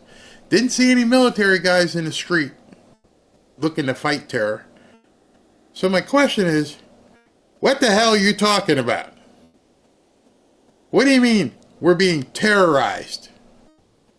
I just saw 200,000 people watching a race in Daytona, having a great time watching President Trump there. What do you mean we're being terrorized? How is anybody even listening to this drivel? You guys are sitting here looking, talking to me and texting me on X and saying, get your butt on the camera and talk. And I'm like, all right, I'll put this together. You guys sure you're okay? You're not stuck in your house terrorized by what Elon and Trump are doing, are you? Nope. So where's all this terrorizing at? Just this week, they released classified information about a U.S. intelligence agency. They have access to the American people's personal information, bank accounts and things like that they're frankly not entitled to. And so I have a major concern about them going into Department of Defense and futzing around with the internal systems there in U.S. national security. I don't like letting unelected officials, post. Yesterday, the Doge guys post classified information on their website, and they had to realize, we didn't realize that agency was a classified agency. You shouldn't let people run rampage through offices that have classified information. So, yesterday, that guy got hit with a whole bunch of community notes, and the other one, too. They're lying. They didn't breach any classified information. The Democrats, all they have is the ability to lie and lie and lie and hope somebody is listening. But they got one really big problem. And when people started talking about this on X, they ran like roaches in the light. Because at this point, they realize they've been bamboozled. None of this was something that Donald Trump cooked up. Not even Elon Musk. No. Do you know who had the idea of doing this? Well, you're about to find out. Reform is not an option. It's a necessity. The American people are entitled to transparency. We can't sustain a system that bleeds billions of taxpayer dollars on programs that have outlived their usefulness or exist solely because of the power of politicians, lobbyists, or interest groups. They're entitled to be able to figure out where their dollars are going, and they're entitled to accountability to make sure that we're using the dollars for what we said it was for. We are going to go through our federal budget, as I promised during the campaign, page by page, line by line, eliminating those programs we don't need and insisting that those that we do need operate in a sensible, cost-effective way. What should be easy is getting rid of the pointless waste and stupid spending that doesn't benefit anybody. We hope to be instilling an entire new culture that not only our administration, but every succeeding administration will in fact pursue. No amount. Yeah, succeeding administration. You mean like Trump? Oh, thank you, President Obama. Thank you, President Biden. What the hell are the liberals screaming about? Waste is acceptable, not when it's your money. We all know that government can be inefficient. We all know that the bureaucracy can be bloated. We all worked in the White House. We tried to reorganize the government. We tried to find efficiency. It's hard to do. And honestly, some of this is pretty annoying because it's some of the stuff we should have done happen. How did we... those last two guys who run the podcast called Pod Save America, and they're a couple of the young people who worked in the Obama administration, Obama, and they're like, hey, we were gonna do this. So there's nothing new here except for someone's actually getting it done. You see, when they were going to do it, it was okay because they were going to control what got disclosed. Hey, sir, President, we just found out there was 50 million set for condoms in Mozambique. No. Hit the delete button. Okay, what else we spent? We sent 20 million of rice to kids in Somalia. Make sure you put that on the chart. Make sure we know we feed the little black kids. Oh, okay. What else you got? That's what they wanted. They wanted to let you think that they were doing it without letting you think that they weren't doing it. They wanted to make you think that they were helping the kids eat where nothing ever grows, instead of saying, hey, how about we move those kids to places where food grows and they don't get eaten by lions. But no, don't tell them about condoms in Mozambique. What are you, stupid? But now Trump's just doing what they put together. Somehow he found it and said, hey, they already put a statute together and they put rules on it, and oh man, this is going to be great. But what they didn't count on was all the collateral damage. And so now, under the auspices of somebody who really wants to look, not pretend like they want to look, snakes are being uncovered. They're pulling away, stuff and tarps and vipers and all kinds of stuff are just showing themselves. And unfortunately, it's snaring politicians. End up where we are? Well, that's an excellent question. And when you see people here in Tennessee paying 50% of their income to state, federal, and local taxes through through everything else, fees and everything else, and then they see us sending literally billions overseas to our enemies. I've uncovered $40 million going to the Taliban. A guy named Sean Ryan over Middle Tennessee. So this is Congressman Tim Burchett, who we've had on this show and done interviews, and I've told Ashley, got to get him back on. What you're going to hear right now, we got to get him back on to talk about this. He's going to drop some bombs in this next minute and a half here. I mean, big bombs. And for a sitting congressman to say what he's about to say, all hell is indeed about to break loose. Former Navy SEAL, podcaster, he and another guy named Legend had brought this to my attention. And, last term, I could not even get the Democrats to bring it up in the Senate. It passed unanimous in the House, not even a question, because they're going to have to admit they made a mistake. And they continuously made a mistake, and they did it on purpose, is the worst part about it.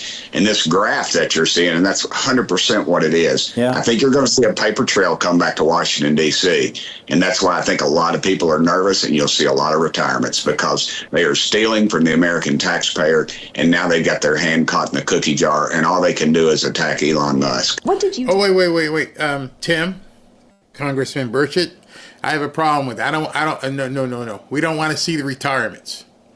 We don't want to see people taking the golden parachute and going, I've stolen enough. Let me go fishing. No. You guys need to get together, and this is what I'll ask him. We don't want the retirement plan. We don't just want the destruction of the Democrat Party. We don't want to see these people just, walk off into the sunset. We got to start seeing some handcuffs. Screw the retirement. It should be a forced retirement. Because retirement implies you get your pension. Oh, hell no. You ain't getting no pension. You are done. You're terminated. You are diseased, impeached, whatever word you want to do. Y'all need to get there. Because that's what I'm going to ask them. I'm going to say, What's the retirement of someone who's been around, 15 years in Congress or the Senate? What kind of benefits do you get if you, quote, retire? Oh, that sounds great. Why the hell are we giving people retirement benefits who stole millions and trillions from the American people? That's just the first question. And next thing is, why aren't you guys doing anything to put these people in some nice new jewelry? Handcuff, perp walk, the whole 9 yards. Bankrupt them. Bankrupt them. Seize their accounts. They would do it to you. Oh, don't get me started. Don't think they wouldn't garnish your wages in your bank account if they even sniffed this kind of fraud around you. Optima Tax Relief would be out of business with these people. They want to take your livelihood. They will garnish your wages. They will garnish your property. They will take your house. They will take your stereo. And we're talking about letting them retire? Oh, hell no. No. Away from the Doge Oversight Subcommittee meeting this past week. Well, I thought it was very informative. We had the Democrats, of course, spent all their time attacking President Trump and Elon Musk, and the Republicans, I felt like we asked legitimate questions about the waste, abuse, and overspending of our government. $36 trillion in debt. You can't get past that. And, we're getting a lot of complaints from federal employees that are saying that they have to show back up for work, that they still haven't been going back since COVID, things like that. So there's a lot going on behind the scenes, and I think the name calling and everything else will continue, because that's the Democrats are chasing their tail right now. This Doge thing, it's uncovering a whole lot more than that. It's billions and billions of dollars that we're sending to terrorist organizations, and you got to wonder some of this money if it's not flowing right back into the back pockets of some politicians in Washington. And I think that's why the number one search this week on the Washington area computers was criminal defense attorneys. I don't know about you. Maybe I'm just a little bit heated. You just want these people to walk off into the sunset with big, giant retirement benefits packages? I don't think so.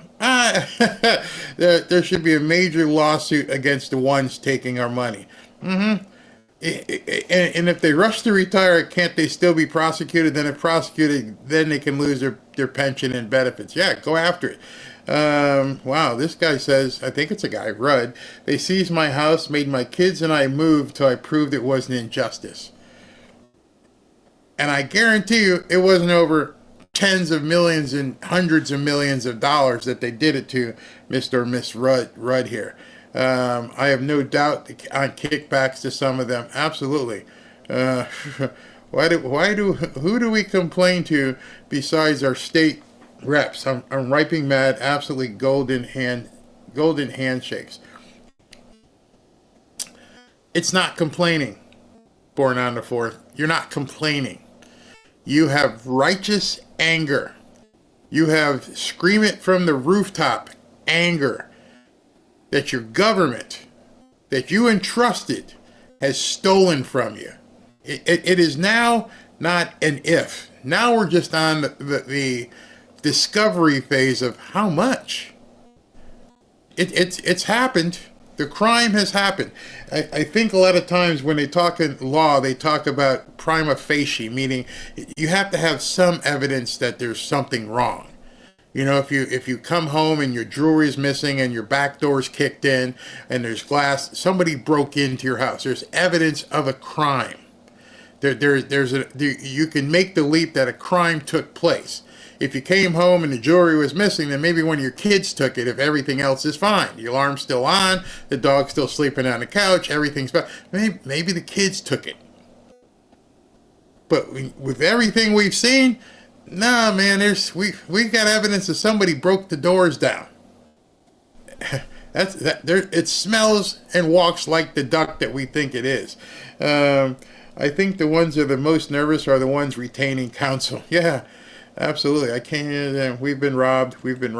Big time. Prima facie, first-hand evidence. Yeah. And so I think we're seeing a lot of prima facie stuff happening right now. The problem is we can't tie it to one person. And I think the money's gone, but who did it go to? And that's where the funny part's going to have to come in. All right, this money left this account, and it went to here. Whose account is this? And then we're going to have to, well, not we, but the legal people are going to have to say, we need your bank records to see where the money went to. Because now you got the old thing, follow the money. Where'd it go? And that's what they're going to have to do right now. The IRS seized my grandmother's assets. Her second husband, bad business deals. No mercy. No mercy. Just come in and take it. Hey, you owe it. We know you owe it. And so, too bad.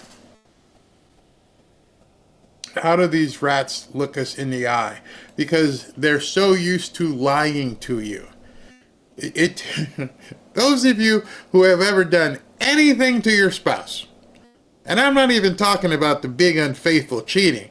I'm talking about, did you eat the last piece of pie? Ooh, this is... No, you're lying. Oh, you got me. He caught me. I ate it. I'm sorry. Honey, did you take out the garbage this morning? Yeah. They lie to your face because they don't have that after effect I was just saying. You know, it's called being a psychopath or a sociopath when someone can look you right in the eye. Honey, did you do this or that? No, I didn't do anything. You don't even act as though something had happened. Wasn't me. Wasn't me. That's what these Democrats are. And to a certain extent, some of these Republicans. And that's why they can't take Trump. Trump's like, yeah, I did it. No, I didn't do that one. Oh, I definitely did this one. Oh, yeah. No, not that one. You can't take his honesty. You don't. That's the problem with everything that they've been saying, is because he has admitted this, they assume that this one is true. And they don't want you to be able to discern that the guy will tell you. You read his books. Yeah, this business failed. I tried. It didn't work. This one made me $1 gazillion, and I did this. This woman, yeah, it was fun, blah, blah, blah, blah. This one, nope, had nothing to do with her. Rosie O'Donnell, yeah, she's ugly. I mean, he's an open book. They're not used to that because they don't even comprehend how you do that. How do you stand up in front of people and tell the truth? That's it. That's what they're having a problem with. And so when you ask the question, how the rats look us in the eye, lots of practice. Lots and lots and lots of practice over the years, surrounding yourself with other rats and never getting involved with real people. How many of these people never get out of the Beltway? And then when they do get out of the Beltway, they go home to wherever home is, and they're surrounded with the same people again. They never talk to real people. And so it's become very polished. I mean, Bill Clinton did it. I did not have sexual relations with that woman. His wife was right there. And she didn't say anything. Look, you right? I did not have sexual relations with that woman. And now we know he did. Straight up. Lied. So your question, you ask yourself, it's practice. It's practice, and people like Hillary who were willing to go along because of everything that went along with it. All right, Billy's in the office and he's doing funny things with cigars, but you know what? I just got a beach house. Yeah, a lot of people just go along with it. Look at AOC. Does she have a Bronx office? I don't even know. I don't even know when the last time she's been there. The last piece is always mine, Eddie. Oh, that's too funny. Robin always tells me that. She's like, I saved the last piece for you, and I got it so that you could have it. But then when you eat it, it's like, did you? I went in there and I looked for this or that, and it's not there anymore. What happened to it, huh? I down here in my house, especially with the good stuff, got a 24-hour rule. If it's a leftover and it's been there for 24 hours, it's fair game. And so what Robin does right now, she buys stuff that Ferris doesn't eat. What do you mean? You don't want it, Ben? No, that's nasty. I don't want that fondue. I don't want no fondant. No, I don't want no fondant. No, not at all. Oh man! And if you confront them, they run. I've showed you many times of videos of these people that when they are confronted in the street, they run. Because those are people they can't talk to. They can only talk to the sycophants. And so you're absolutely right. Let's see here. It's a criminal syndicate, that's for sure. Does anyone know, what was that question? Does anyone know how many bills AOC has brought to the floor? I couldn't tell you. Or put it this way, how many bills somebody wrote and handed to AOC so that she could walk it to the floor? Because that's another thing. That's a whole nother lie. We don't have time for that because we're finding money. But to find out who wrote these bills, I have long thought that was another big scandal. Huge scandal. You didn't write this. Who wrote it? Even when you see them in the hearings, and they're talking and they're reading these questions, other than Mazie Hirono, who has the same question for everybody, which she has probably memorized. Have you ever had relations with someone that was offended? No, Mazie. But the other ones, they always read.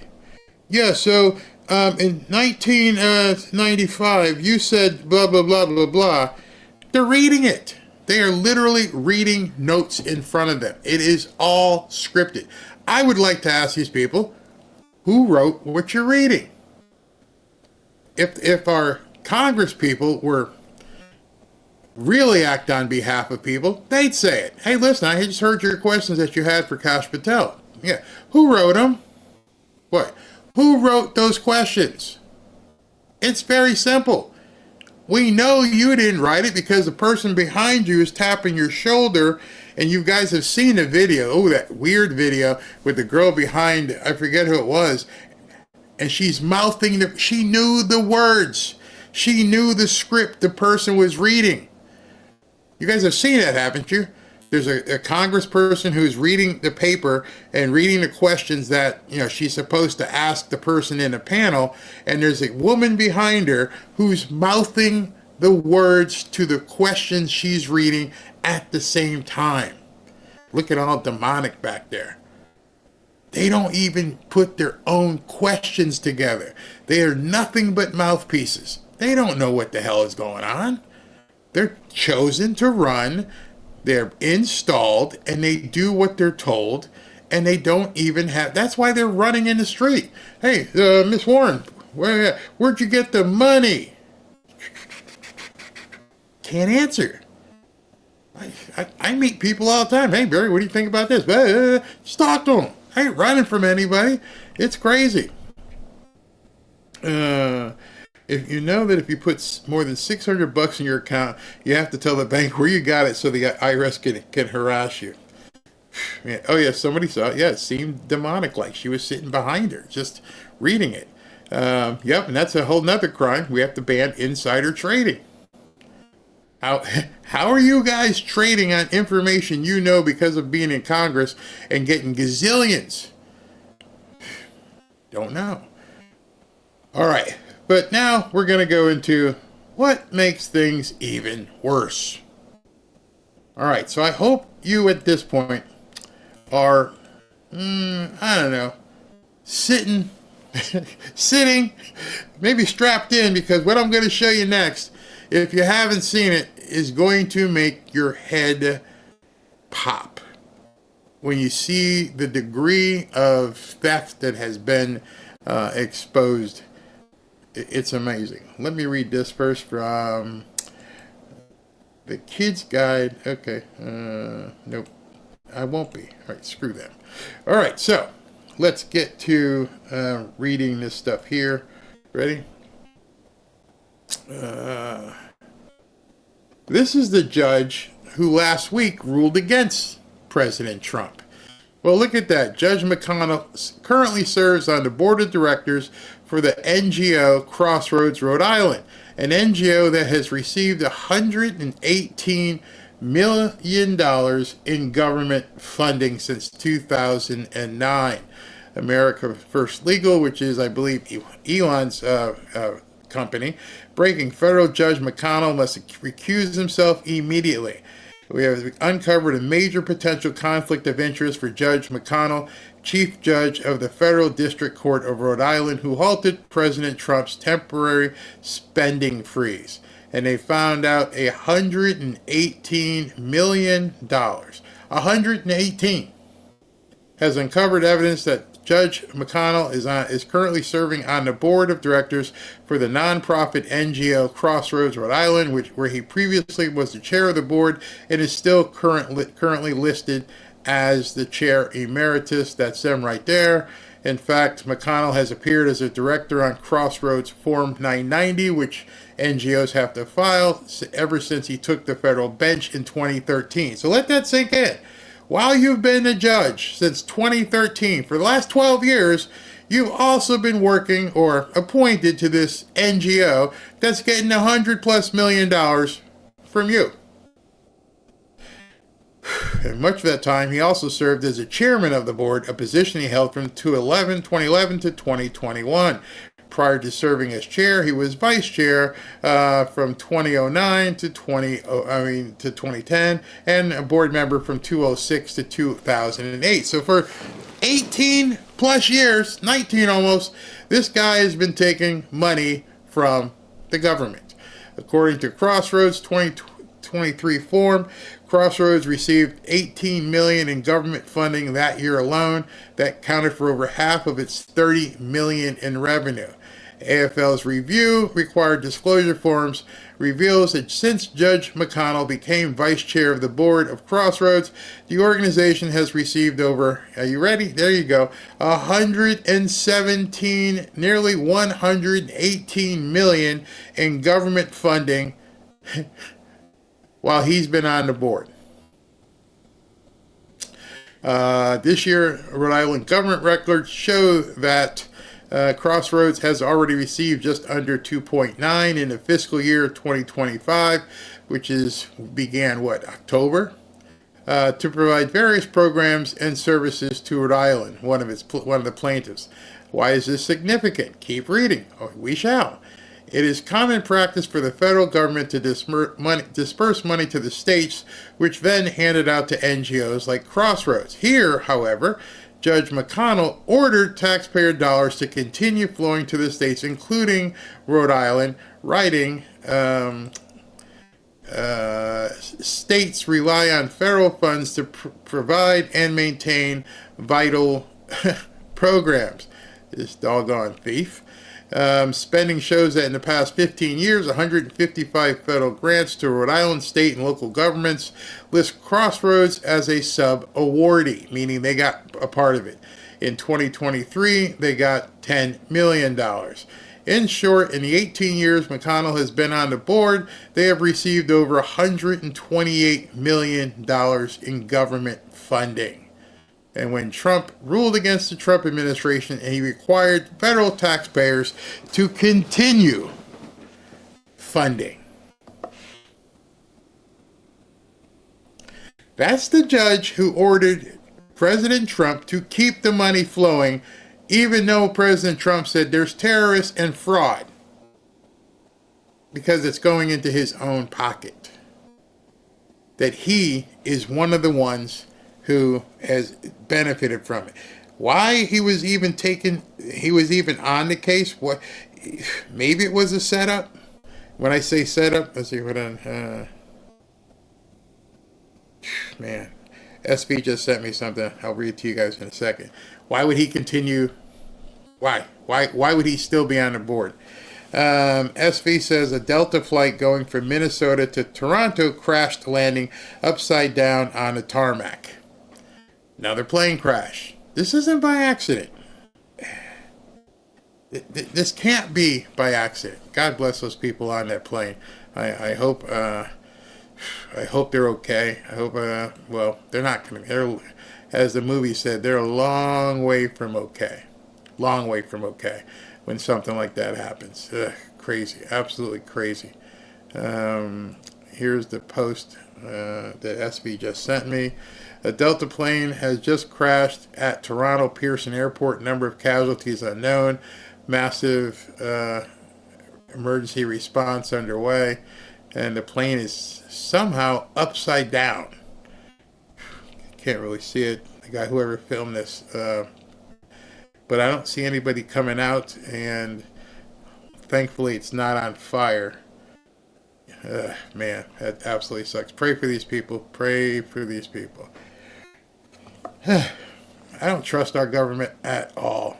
At all. These people. All right, so Judge McConnell pulls in $128 million of your money and tells Trump you have to keep paying it.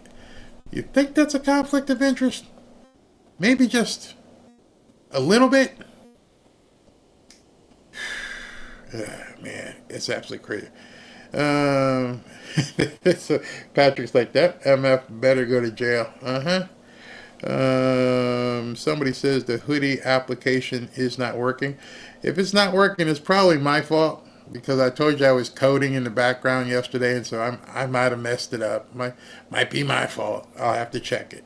So anyway, yeah, this is what's going on. The judge has taken $129 million, and he's telling Trump that it can't be done. Let's see here. So then I saw this. Treasury Secretary Scott Bessent revealed to the Senate that if Congress doesn't reauthorize President Trump's tax cuts and Jobs Act, Tax Cuts and Jobs Act, small businesses will be devastated, leading to a $4 trillion tax hike for everyone. The law expires in a few months, and every member of Congress must extend it. But they won't. The Democrats won't play. They also need to eliminate taxes on tips, overtime, and Social Security benefits.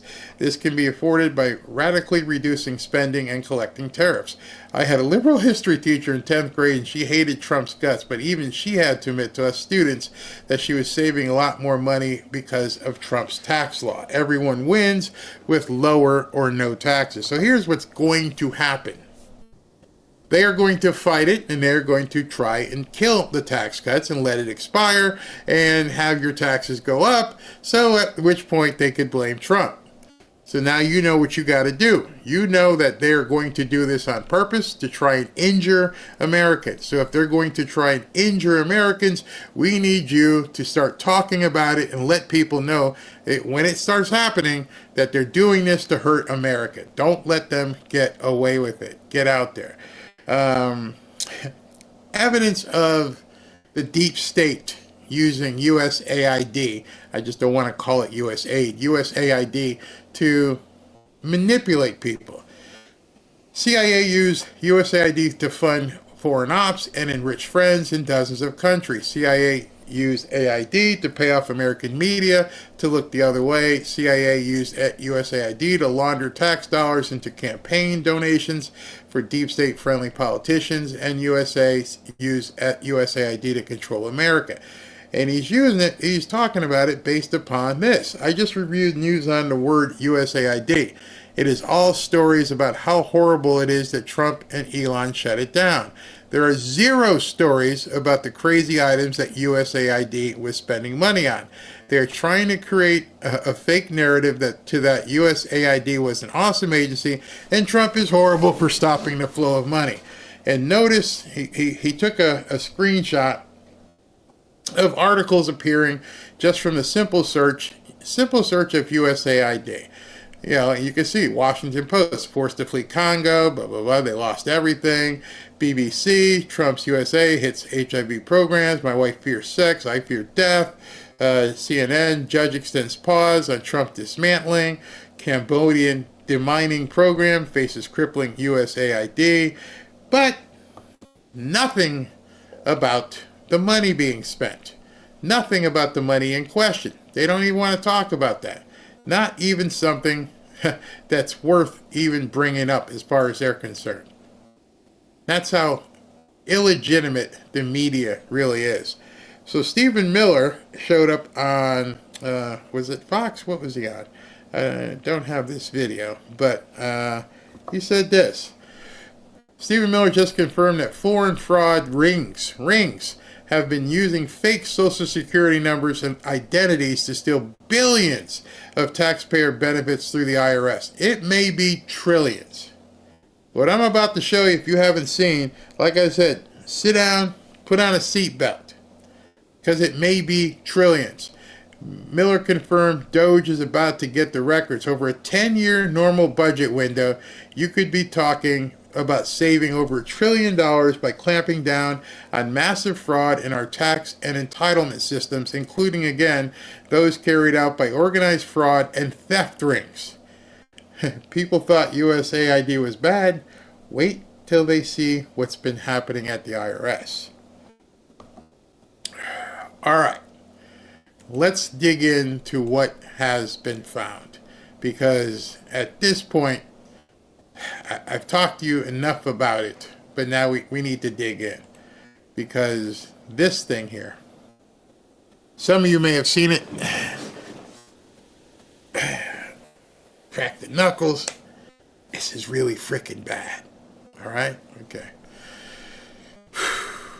A friend, as Elon says, as a friend of mine described it, this is like an amazing puzzle, uncovering the secrets of an ancient civilization that went extinct, except it's still around. I just remember, I don't know if it was Jerry Seinfeld, whoever said, it's an enigma wrapped up in a mystery or something like that. But there's no mystery. There's no enigma. It's only theft. It's blatant theft. And it's going to make you vomit. When I saw it, it literally made my stomach hurt. Okay, so now that they have access to the Social Security information, now you know why they were screaming bloody murder in the street. Oh my God, we can't have him tinkering around inside of Social Security. Oh, he's going to have your private data. And well, it's not your private data that they were worried about. Your private data, I don't care about them. It's the other private data they were worried about. The private data that enabled them to steal on a massive frickin' basis. According to the Social Security database, these are the number of people in each age bracket with the death field set to false. Okay, so what that means is they did a search, used the algorithm, AI, and said, do all this, but eliminate the people who have already been deceased. We just want people who are currently getting Social Security payments. All right? So what I'm going to show you are just current. The dead people have already been filtered out. That's important to remember. But Barry, how do you know they're dead? I'm going to show you something that pretty much you could consider 99.99% of the people are dead. Elon says maybe Twilight, the television show, is real, and there are a lot of vampires collecting Social Security. All right. First of all, there are nearly 40 million people 0 to 9 years old collecting Social Security. Now, I know what you're saying. Barry, there's probably some people out there whose family member died and the kids are getting Social Security. Possible. 40 million? Not possible. There's 10 to 19, there's 44 million people on Social Security. 20 to 29, 47 million. Nearly 48 million on getting Social Security payments. Now, those of you who are challenged in math, you know there's only like 320 million people in the entire country, right? Right? 320 million in the entire country. If every one of these were legit, that would mean that just in these, 40, 80, 120, 170, 217, 215, right about here, that would mean every single person in America, everyone, are all on Social Security. All of them. Every single person. Her, you, everyone in your house is getting a Social Security payment. That's what these numbers show. Oh, but Barry, it gets worse. I'm not going to go through all of them because it's more fun going to the end and just letting you see all these people who are still getting Social Security. So let's fast forward. There is one person who's at least 360 years old getting Social Security. There are 1,000 people between the age of 220 and 229 that are cashing checks. There are 1.3 million people between the ages of 150 to 159 who are cashing checks. There are 3.5 million people between the ages of 140 and 149 still cashing checks. And on and on. There's still 3.9 million between 130 and 139 cashing checks. So if you just took what's on your screen now, 3, 6, 9, 12, 13, 14, 15, there's 16 million people over the age of 110 collecting monthly Social Security checks. Never mind all these other people. Now, I haven't reached that point where I'm getting any money from Social Security, but I understand like the average Social Security payment is about $1,200 to $1,400 a month. Or if you want to say in annual numbers, $14,000 to $16,000 a year is the average benefit. Multiply it by that. Monthly. So let's say we said average was 16 or so annually times, I don't know, 300 million. Actually, it's more than 300, probably like 500 million. I didn't add all it, but I'm pretty sure it's probably 400 million monthly. 400. So annually, that's I can't. That's why they didn't want him going into Social Security. It wasn't your data. They weren't worried about your data. They were worried about these, 4 million people who are age 130 to 139. What are you doing looking at these people's data? They're just doing what they need to do to get by. Why are you going to mess with this 140-year-old grandpa, great-great-grandfather? He's been around for a long time. 150 years he's been on this planet. 150, and you're going to bother him, Elon Musk? I know he's got no teeth and he can't eat. I know he doesn't stay awake during the day. And he weighs about 65 pounds soaking wet. And he smells real bad because he's dead.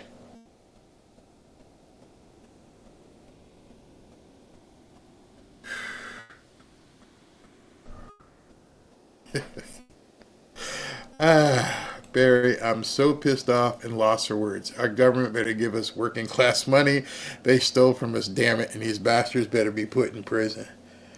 That was it for me. When I saw that chart, I'm like, oh, Elon, you lying, bro. Why are you always lying? And then it started getting verified, and I'm like, oh, no. Oh, no. No, nobody's ever going to believe that. Yeah. But that's it. I mean, if there's nothing you take from this show, you can take this one and go, what the absolute F is going on? Forget everything else. The EPA, the military, Department of Defense, Department of Education. We're paying 4 million people 130 to 139 benefits every month. 4 million. And so on. These people long past the day of pushing up daisies. Never mind the fact that it's the number of people getting benefits exceeds the number of people walking on the planet. I mean, on the United States. Where the hell is all this money going? Because these people are still cashing checks. There's somebody's account that these checks are all going to. Oh yeah, that's going to be easy to check. I mean, they probably won't cash them next month because like, oh, the post office box is going to get filled up. It's going to be empty. Remember way back when this first broke, when all this stuff first broke, and it came out that Wally the Nigerian and that other guy who quit on the spot were told never to deny a payment. Never to stop a payment. Continue pay. Who told them that? Yeah, hey, Wally, you got to come in. We got to ask you a question. Who told you never to deny a payment? Ever. Even though you looked at this and said, you know, I understand. I may not be the smartest of people, but I'm pretty sure there's not 4 million people between the ages of 130 and 139. And who told you, don't ask. Just hit the button and shut up. I want to know who gave you that directive. If I'm an attorney or a prosecutor, if I'm Pam Bondi, you need to tell me who told you to keep sending those checks all the time. And wait till they find out that not only that, they're the same Social Security numbers. And not only that, they're going to the same address. Who said keep sending the money? Don't ask any questions. That was one of the very first things that came out. Never deny a payment. So it had to have been somebody way up because you were afraid to even question this. You compromised yourself when you saw this and went, dude's 138 years old. Shut up. Shut up. Pay it. Wally, if I could, I don't know where you are, but now would be a time to start looking for that chair before the music stops. You are going to have to give up the goods, otherwise you're going to jail for a long time. I mean, you might be in a position where you give up the goods and still got to go to jail for a long time. You might just avoid the chair. Treason is you know, punishable by putting you in the dirt. I don't know how we got here. This is work that Cash can send FBI agents to investigate. Yep. They've been saying for years the Social Security is going to be running out of money. Not only that, they knew it because they were facilitating it run out of money. And instead of saying, now understand this, instead of saying, you know what, we can't keep this going. It was good while it lasted. We're going to have to cut. Let's at least cut the 150-year-olds. Can we cut them? Can we cut the 140-year-olds? Maybe we just cut back. Just cut them back. Nope. It's going to run out of money. We need to take more of your money. Nope. They just kept going. Yeah, they're going to have to find the names of these people on the checks and their addresses. And just imagine where this goes. I just want you to understand. You're going to see a lot of subpoenas to banks. Now imagine you were a banker, I don't know, in a small town like Tuscaloosa, Alabama. And, Miss Shirley was on Social Security, and every so often Miss Shirley's checks would come in, by direct deposit. And Miss Shirley used to come in, hi, how you doing? You gave her a toaster or whatever. And then everyone in town knew Miss Shirley passed away. Did nobody at the bank realize that Miss Shirley's account was still running a meter? Wow, Miss Shirley still got a lot of bucks in here. She's been dead for 40 years. There's a lot of activity going on in Miss Shirley's account. Then you got to go wonder, Was there ever a death certificate filed for Miss Shirley? Did the death certificate disappear? I'm just wondering where this ends. I mean, just think about it. Just wherever you're sitting right now, I want you to sit back and go, okay, where do I start here? Well, I'm going to start with Miss Shirley and her kids and the bank account. And it is a daunting task. This is going to take years. And while it's happening, and while people start getting subpoenaed and stuff, Democrats are done. First off, let's just call it as it is. You people stole money from America to the tune we don't know yet. We don't even know how far it is. You're crooks. You're absolute crooks. And go back to when Social Security started. See, now you're talking even further. How long has this stuff been going on? Maybe the reason why there's people 150 years old getting money is maybe it started in the 70s. Think about that. How many of these people have been getting money 20, 30, 40 years? Where'd it go? They've siphoned America. I mean, they tapped into America and just said, we're just going to take whatever we possibly can. I'm sad for all of us. And I pray for this country because at this point, it's up to God. There's only going to be so much that Pam Bondi and Kash Patel can do. And they're trying everything they can not to get Kash in office. But it's really bad. Some of you guys may know Brian Cates. He posted this, and he was responding to this post. I'm curious how many duplicate Social Security numbers there are since they didn't deduplicate the database. Remember, they couldn't deduplicate it. That was one of the things that they wouldn't allow. So now it's there in its entirety. And Brian said, correct, they deliberately set up the system not to check for duplicate Social Security numbers. Deliberately. You know, if you have even an Excel sheet, you know how to weed out the duplicates. That was not an accident, and it's easily fixable, but for some mysterious reason, it hasn't been done yet. Gee, I wonder why. So on top of the fraud of money being sent to millions of people who are over 105 years old, and $100 billion in entitlement spending to those who have no Social Security. Yeah, there's another. There's $100 billion to people who don't even have Social Security numbers. Nobody even knows how many millions of duplicate Social Security numbers there really are. But I have a very strong feeling we're going to find that out too. Every single day you peel back and it's just more stench. It's just. And meanwhile, the people in the media, the poor people in Africa aren't getting their rice. The people in Mozambique aren't getting their, condoms. I'm like, you're missing the biggest story in the United States history. You're ignoring the biggest story in United States history. Why?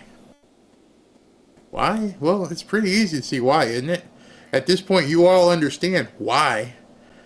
The only reason you'd be, as a journalist, the only reason why you would be ignoring the biggest story in American history is because you're either told to or you're complicit. Since we've seen many of these people on television are quite young, I don't know how complicit they could be, but the people running things are all complicit.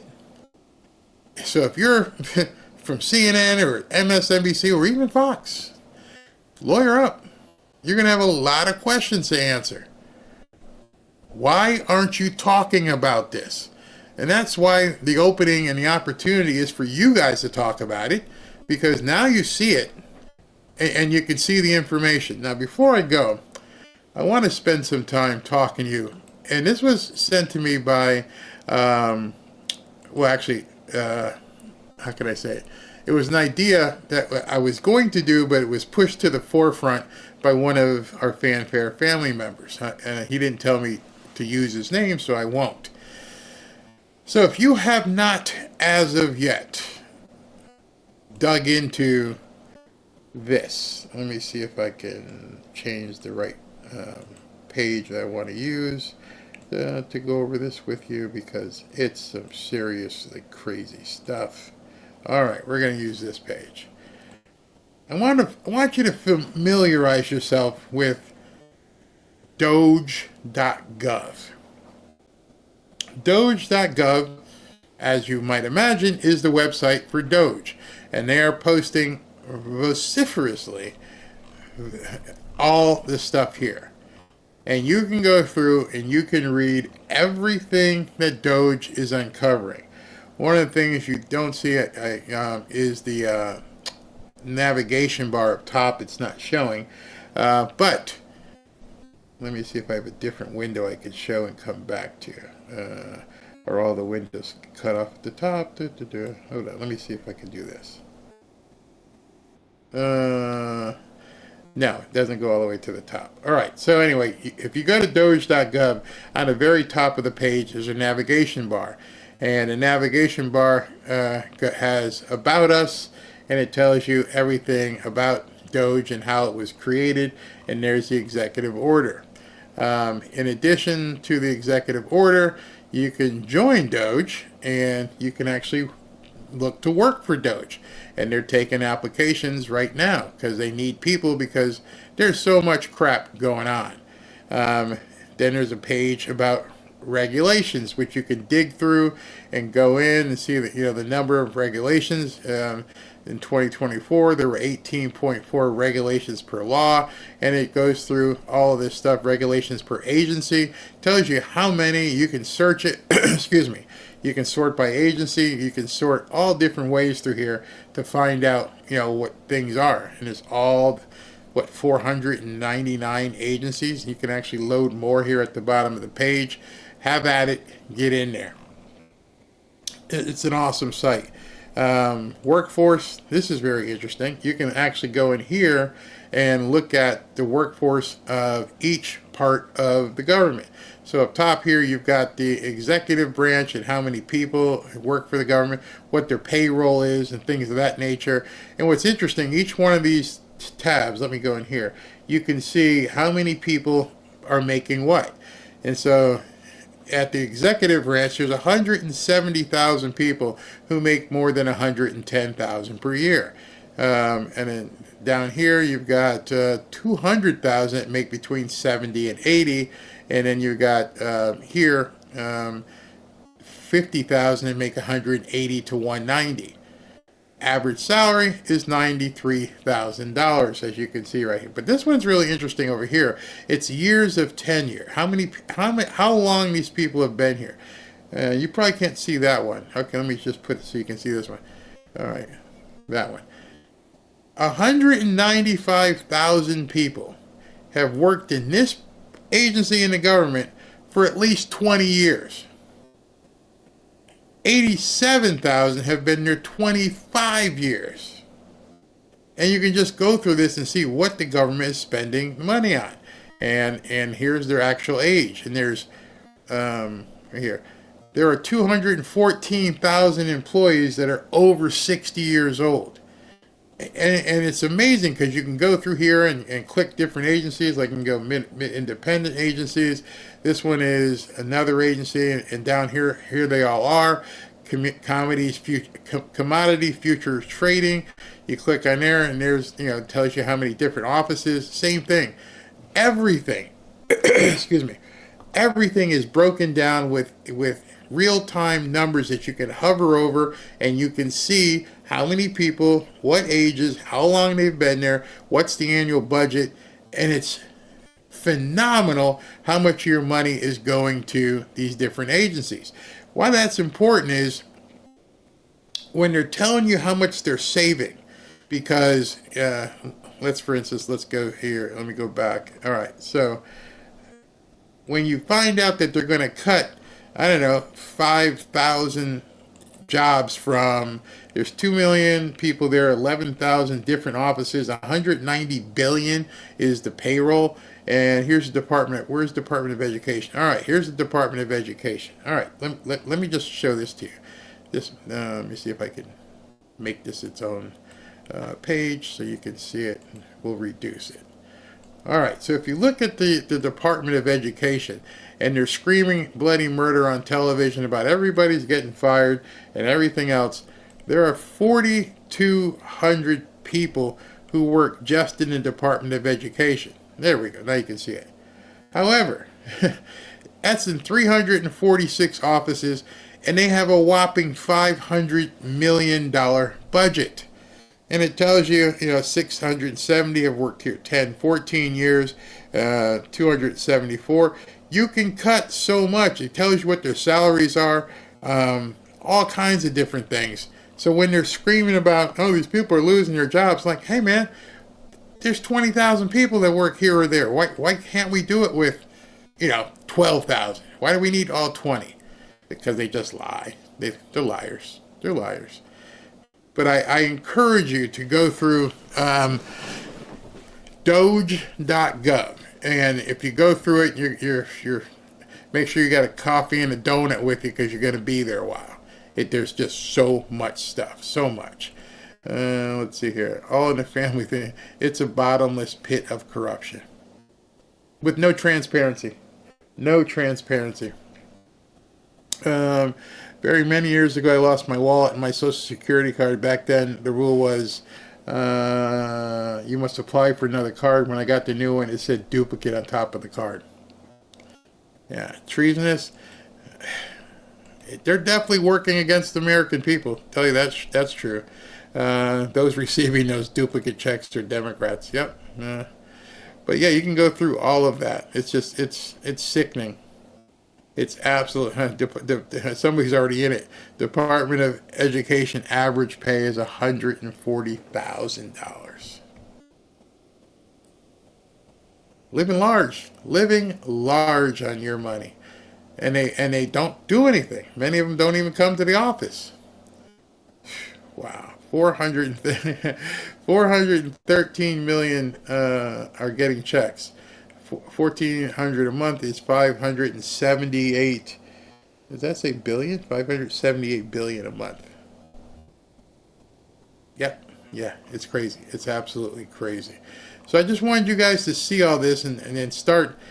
I know you're already mad, so it's not like you're gonna get. Well, you might get madder. You might get madder. It's just insane. Just insane. All right, so let me just show you this. We are now over 15,000 people who are involved in our private X group. It's thriving. People are putting up content. Thank you very much. Somebody said that the hoodie site wasn't working. Again, I can't blame that on anybody but myself if it's not working, because last night I was in there tweaking code and everything else. Let me just go ahead and check, see if it's working for me. What happens when you pull it up? No, it's working. It's working. Unless my cache is clear. Let me just try and use a dummy address. Let's see. Anybody else? Yeah, it's working. Yeah, all the new fields that I put there, they're all working. There's Robin. So it works for me. I'm not sure why it's not working for you guys. Send us an email to showmail@fanfareshop.org, but it is working. So again, tonight we're going to give out some hoodies. Go to fanfareshop.org. It is working. I just checked. So it should be good to go there. That being said, let me go ahead. And tonight, yeah, it will be 8 o'clock. So hopefully you can join me at that point. Raven Kirkendall says they will say the Doge data is fake. Yeah. See, but now that's where you come in. You at this point have to get in there and call it like you see it and let other people know. You can't. These guys in Doge can't do all the heavy lifting. We have to begin, working on it and make them go ahead and verify. Hey, listen, we got this number. If you think it's different, tell us, because you're going to have to. There's no doubt you're going to have to. People are going to call you in and ask. Very honestly, do you think our country will be okay after all this? I'm unsure. I have PTSD and I feel I will need therapy. This is insane. Will the country be okay? I don't know. But I know who I can ask for comfortability and to release anxiety, and that's God. Because right now, we're going to need to pray. That's what we're going to bring back, and we'll start doing some prayer nights because we need some prayer. We definitely need some prayer, no doubt. Cutting edge. Remember also the alleged robbery of Fort Knox in a news story from 1964. The Rockefellers have something to do with it, and there are about 8,000 gold bars. Yeah, but they did an audit. Last audit was 1974, so it was after that.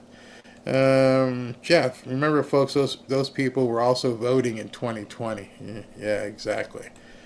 Man, there's so much, and I throughout what I say, I try to keep it lighthearted because this is so devastating. If you dwell on it, it'll drive you nuts. To think that your country did this to you, that politicians who were, taking an oath, it was all about money. And we haven't even got to the real bad stuff. And by that I mean the kids. Paul Triggs, I believe the 300-year-old should be getting benefits. He was born before the Declaration. I can't even imagine. He's 300 years old and he's getting paid. He should have like a free voucher. You can do it if you get to, I don't know, maybe 250. You should get I get free everything. You get a card. I'm like, I don't pay for anything. I'm 250. I've been around since I get free everything. Oh my God. Tommy says, in my cockpit at 41,000, it was Rush Limbaugh on Cat Company Radio at Pan Am or Continental. We cruise with him in the background. Yes, he is awesome. Tom, you've been putting out some awesome licks on your guitar too. Viking King, it's riddle wrapped in a mystery inside an enigma is a phrase used to describe a situation that is difficult to understand, said by Winston Churchill and quoted in that. Okay, that's where it comes from. This is all that. Jim Powell, I sure do enjoy your explanation comments. Thank you very much. Even as horrible as it is, what they've been doing. Patty Siebel, the names of organizations receiving money is so ridiculous. It's likely employees from USAID could establish their own charity without... Oh, most assuredly they did that. Think about it. If you had that kind of personality, how long would it have taken you to go, you know what? I need to get up on in this. So I just need to put together a 501c3 and then ask whoever for some money. Yeah. And make sure I put democracy on it. Taxis for democracy. And they're going to send me millions? Yeah. Over and over, never deny payment? Yeah. Oh yeah, I need to get some of that. Michael Bogart, roaches don't like when you turn on the light. Nope, not at all. Unbelievable. What they've done to us. And notice, again, I'm saying it again, nobody is denying it. That's the thing you can hang your hat on. Nobody at this point they won't even talk about it, so you can't deny what you don't talk about. So the fact that nobody is willing to deny this tells you it's even worse. We haven't even got to the point where we're going to hold these people accountable. It's that bad. I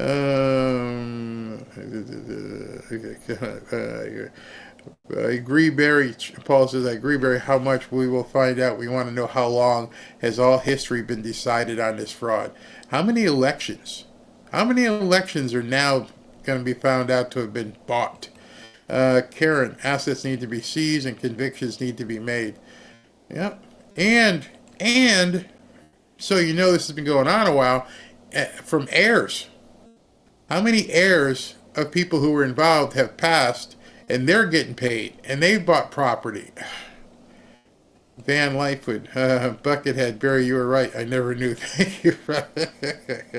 You listened to some Buckethead, huh? You looked up Soothsayer. Love that song. Love that song. Let's see here. Nancy Jettings. The only ones we're screaming terrorize are the ones with something to hide. Yeah, the only ones screaming terrorize are the ones who did the terrorizing. Ernest Walker, Democrat gravy train is over. That's probably why we're not seeing riots. They're not paying for it. Karen C4, the proverbial can of worms is not only being opened, but knocked over. No going back now. No, not even beyond a little bit pregnant. You're right about the protest, Barry. Tell yourself, when was the last time those from the river to the sea people have nobody. The only protests are the people in Congress, and they go out there and they'll bring 50 of their members, but there's no, where are the people at? Nowhere to be found. Nowhere to be found. Oh yeah, Karen's right. Don't forget interest on that reparation money. It's huge. I mean, I'm just hoping. I know it's a long shot, but I am hoping somehow Trump says, you know what, April 15th for this year is going to be a holiday. It's the least I can do. It's the least I can do is to say, no, you ain't got to pay. Scott Matthews says, masculine, white, tall, gay boy, family member in Newport Beach. Wow, nice, man. Thank you for showing up. Oh, I remember you, Scott. Yes, thank you. And I hope, Scott, you feel welcome. And I hope everybody makes Scott feel welcome. Because he's here. Ryan J. Israel gets the most money from foreign aid and America gets nothing for it. Well, not anymore. I think if you start looking at who gets the most aid, you're seeing it's not Israel. Hot Rods 4x4. 5 million people over the age of 140 years. 5 million. I told you once you guys start digging into these numbers, you're going to be like, oh, hell no. This is just too much for even anyone, even on the left. Like I said before, you don't have to be a libnut. You can just be a Democrat, and Democrats are now looking at this guy. This is crazy. This is crazy. Dave B, thank you for what you do. Thank you for watching. Scott, why is everything trans? Never heard the word when I was growing up in the 80s. I got to tell you, Scott, I personally know a lot of people in the LGB part of that thing. And many of the people I've known in the LGP part, LGB, are like, why did they lump us in with this? We're minding our business, paying our taxes, we're not part of this. And one of the things I said to, one of the guys I knew, is, well, now that's where you got to stand up. You got to stand up and tell people that that's not acceptable in your community. Calvin Arbor, let's just get rid of the Super Bowl MVP too. Because you're right, Scott. There's a lot of people who just didn't want to, don't like it. I have to be careful because I can't say the words too much. Todd Doyle, I see the Republicans having a supermajority in both houses at the end of 2026. Liberals are telling the citizens they are no longer important.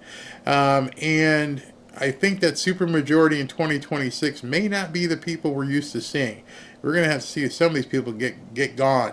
Jose Bazil, you forgot if OT was another president, it would have been a Speedo and a Transformer. Oh, God, you guys will get me in trouble.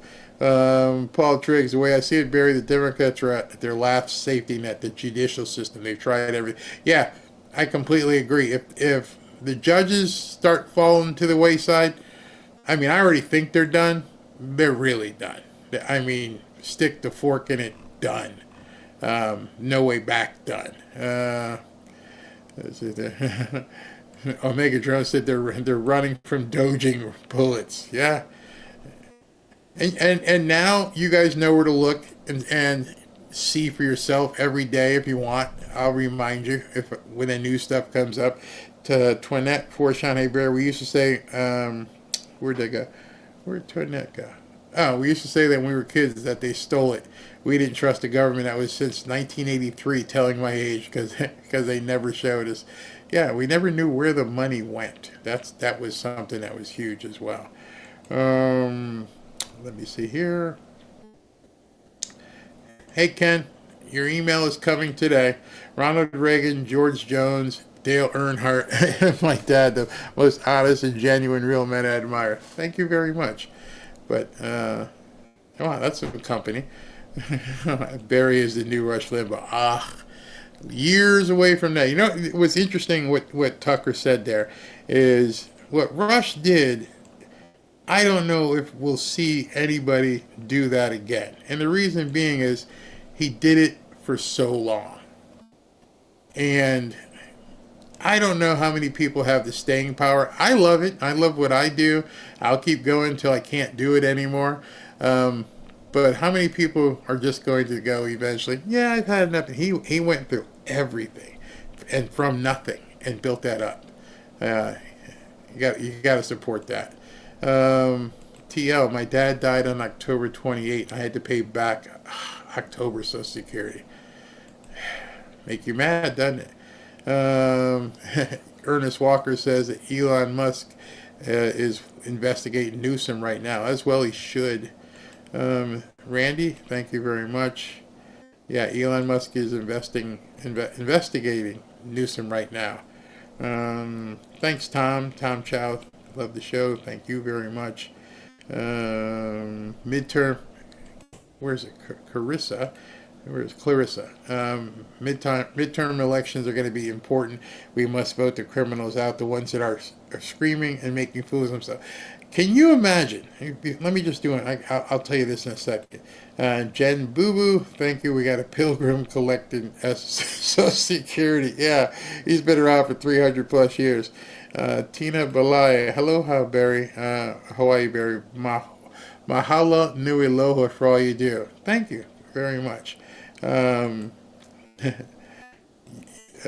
D, who knew we were all such rich paupers? Yeah. Except for the guy who was 160, because he's getting paid. He ain't got to work. He's probably got all kinds of free stuff. Steve James says the 360-year-olds should be one. Would like to meet him. I don't think you would. He's stanky right about now. All right, so here's one of the things. Thank you guys. Thank all you guys. Here's one of the things I'm looking at for 2026. It is now February 2025. There's not, in the span of campaigning, it's not a long time away for November of 2026. You're going to see people starting to begin campaigning. And if the first thing out of your mouth as a new person isn't, and I'm talking about left or right, we need to stop this corruption. We need to work with Elon Musk and Trump and root out all this. That means you're in on it. If you're not capable at this point of standing up and looking people in the eye, straight up in the eye, and saying this is wrong, well, then you're still tied to the Democrat Party. You're still tied to corruption. You're afraid. We can't have wussies. I'm sorry. I never took anything, and I'm going to run for office to make sure this never happens again. And then you start talking about it. But if you just think people are going to let you just talk about this, and eggs, no, you're missing the big, ginormous, mastodon-sized elephant in the room if you're not discussing this. And every single one of you in every single city and little burg that you're in, every single person running for a dog catcher, you need to be there and say, what do you think about all this stuff that's been stolen? And if they don't have the right answer, don't even acknowledge them as a candidate, left or right. All right, so you're out. Tell us what you think about all this corruption we've seen in Doge. And then find the people who are willing to admit that you've been stolen from. There's nothing wrong with that. Now it's up to you. You're being given all the data. Elon is out here just constantly posting, putting this stuff up there. I know somebody earlier had said, yeah, people are saying it's fake, it's manipulated. All right, prove it. You just can't say it. Prove it. Not when they got receipts. Not when this guy is posting stuff and you have the opportunity. Prove it. I don't want to hear it. I'm just looking to see something. Yeah, prove it or not. What Mike Benz just posted this. Most transparent government history.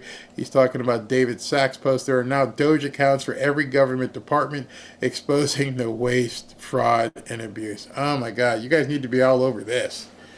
They've created a Doge account for every agency. So there's Doge GSA, Doge State Department, Doge SBA, and they're going to be Democrats. I don't even know what you do at this point. It's going to be for every agency. Wow. Wow. Here, let me show it to you so you guys know how to get there. Okay, it's there. So if you go to Doge and you go down here and see where it says affiliates, if you click on affiliates, all of the other accounts right there, SBA, Interior, HUD, National Park Service, all of them, every single agency now has, or they're still building it out, has their own account where they're going to post stuff. So let's look at HUD. Does HUD have anything on here yet? Nope, not yet. Okay, so they're building it out right now where every single agency is going to have, yeah, they're building it out right now. That is going to terrify the Democrats.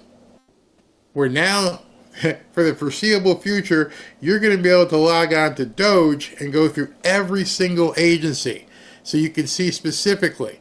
You imagine what that's going to cause as we move forward into, a political campaign? That's sick. That is absolutely sick. Thank you. We've needed that. That's crazy. Ooh, boy. Let me recognize these two here. Pat, Ambassador for Truth. Isn't this a form of embezzlement? I don't know. I don't know what law it is, but it's bad. And Nina Gionanga. Thank you very much. All right. Oh, wait, one more. The Moscow Fanfare News Channel fan. Thank you very much. All right, so I'm in the process of creating a new outro. I can't show the what do you call it? The FAFO video anymore because now those guys are great to do because I hope they make a gazillion bucks, but it is now a copyrighted work of art, so I can't show it and promote it anymore. Well, I can promote it. Go watch the FAFO, and if you want to, download it. But other than that, I'm gone until 8 o'clock tonight. One more came in. Earl, Aloha Berry, it's Earl. My wife Tina sent you some Aloha early, so I wanted to as well. Thank you very much. But I'm going to leave on the after party because that seems to be something everybody likes. Those of you who haven't been here before, instead of just cutting off and then the chat being cut off, I put up an after party where people can continue to chat and talk to each other. And part of what, as I said, beginning of this show, building a community. That's what it's all about, and I thank you guys for tuning in. And again, I can pull up the hoodie on my computer and on my phone, so it should be working. So please go ahead and register, and I'll have a new intro, new exit probably tomorrow. All right, stay tuned for the after party.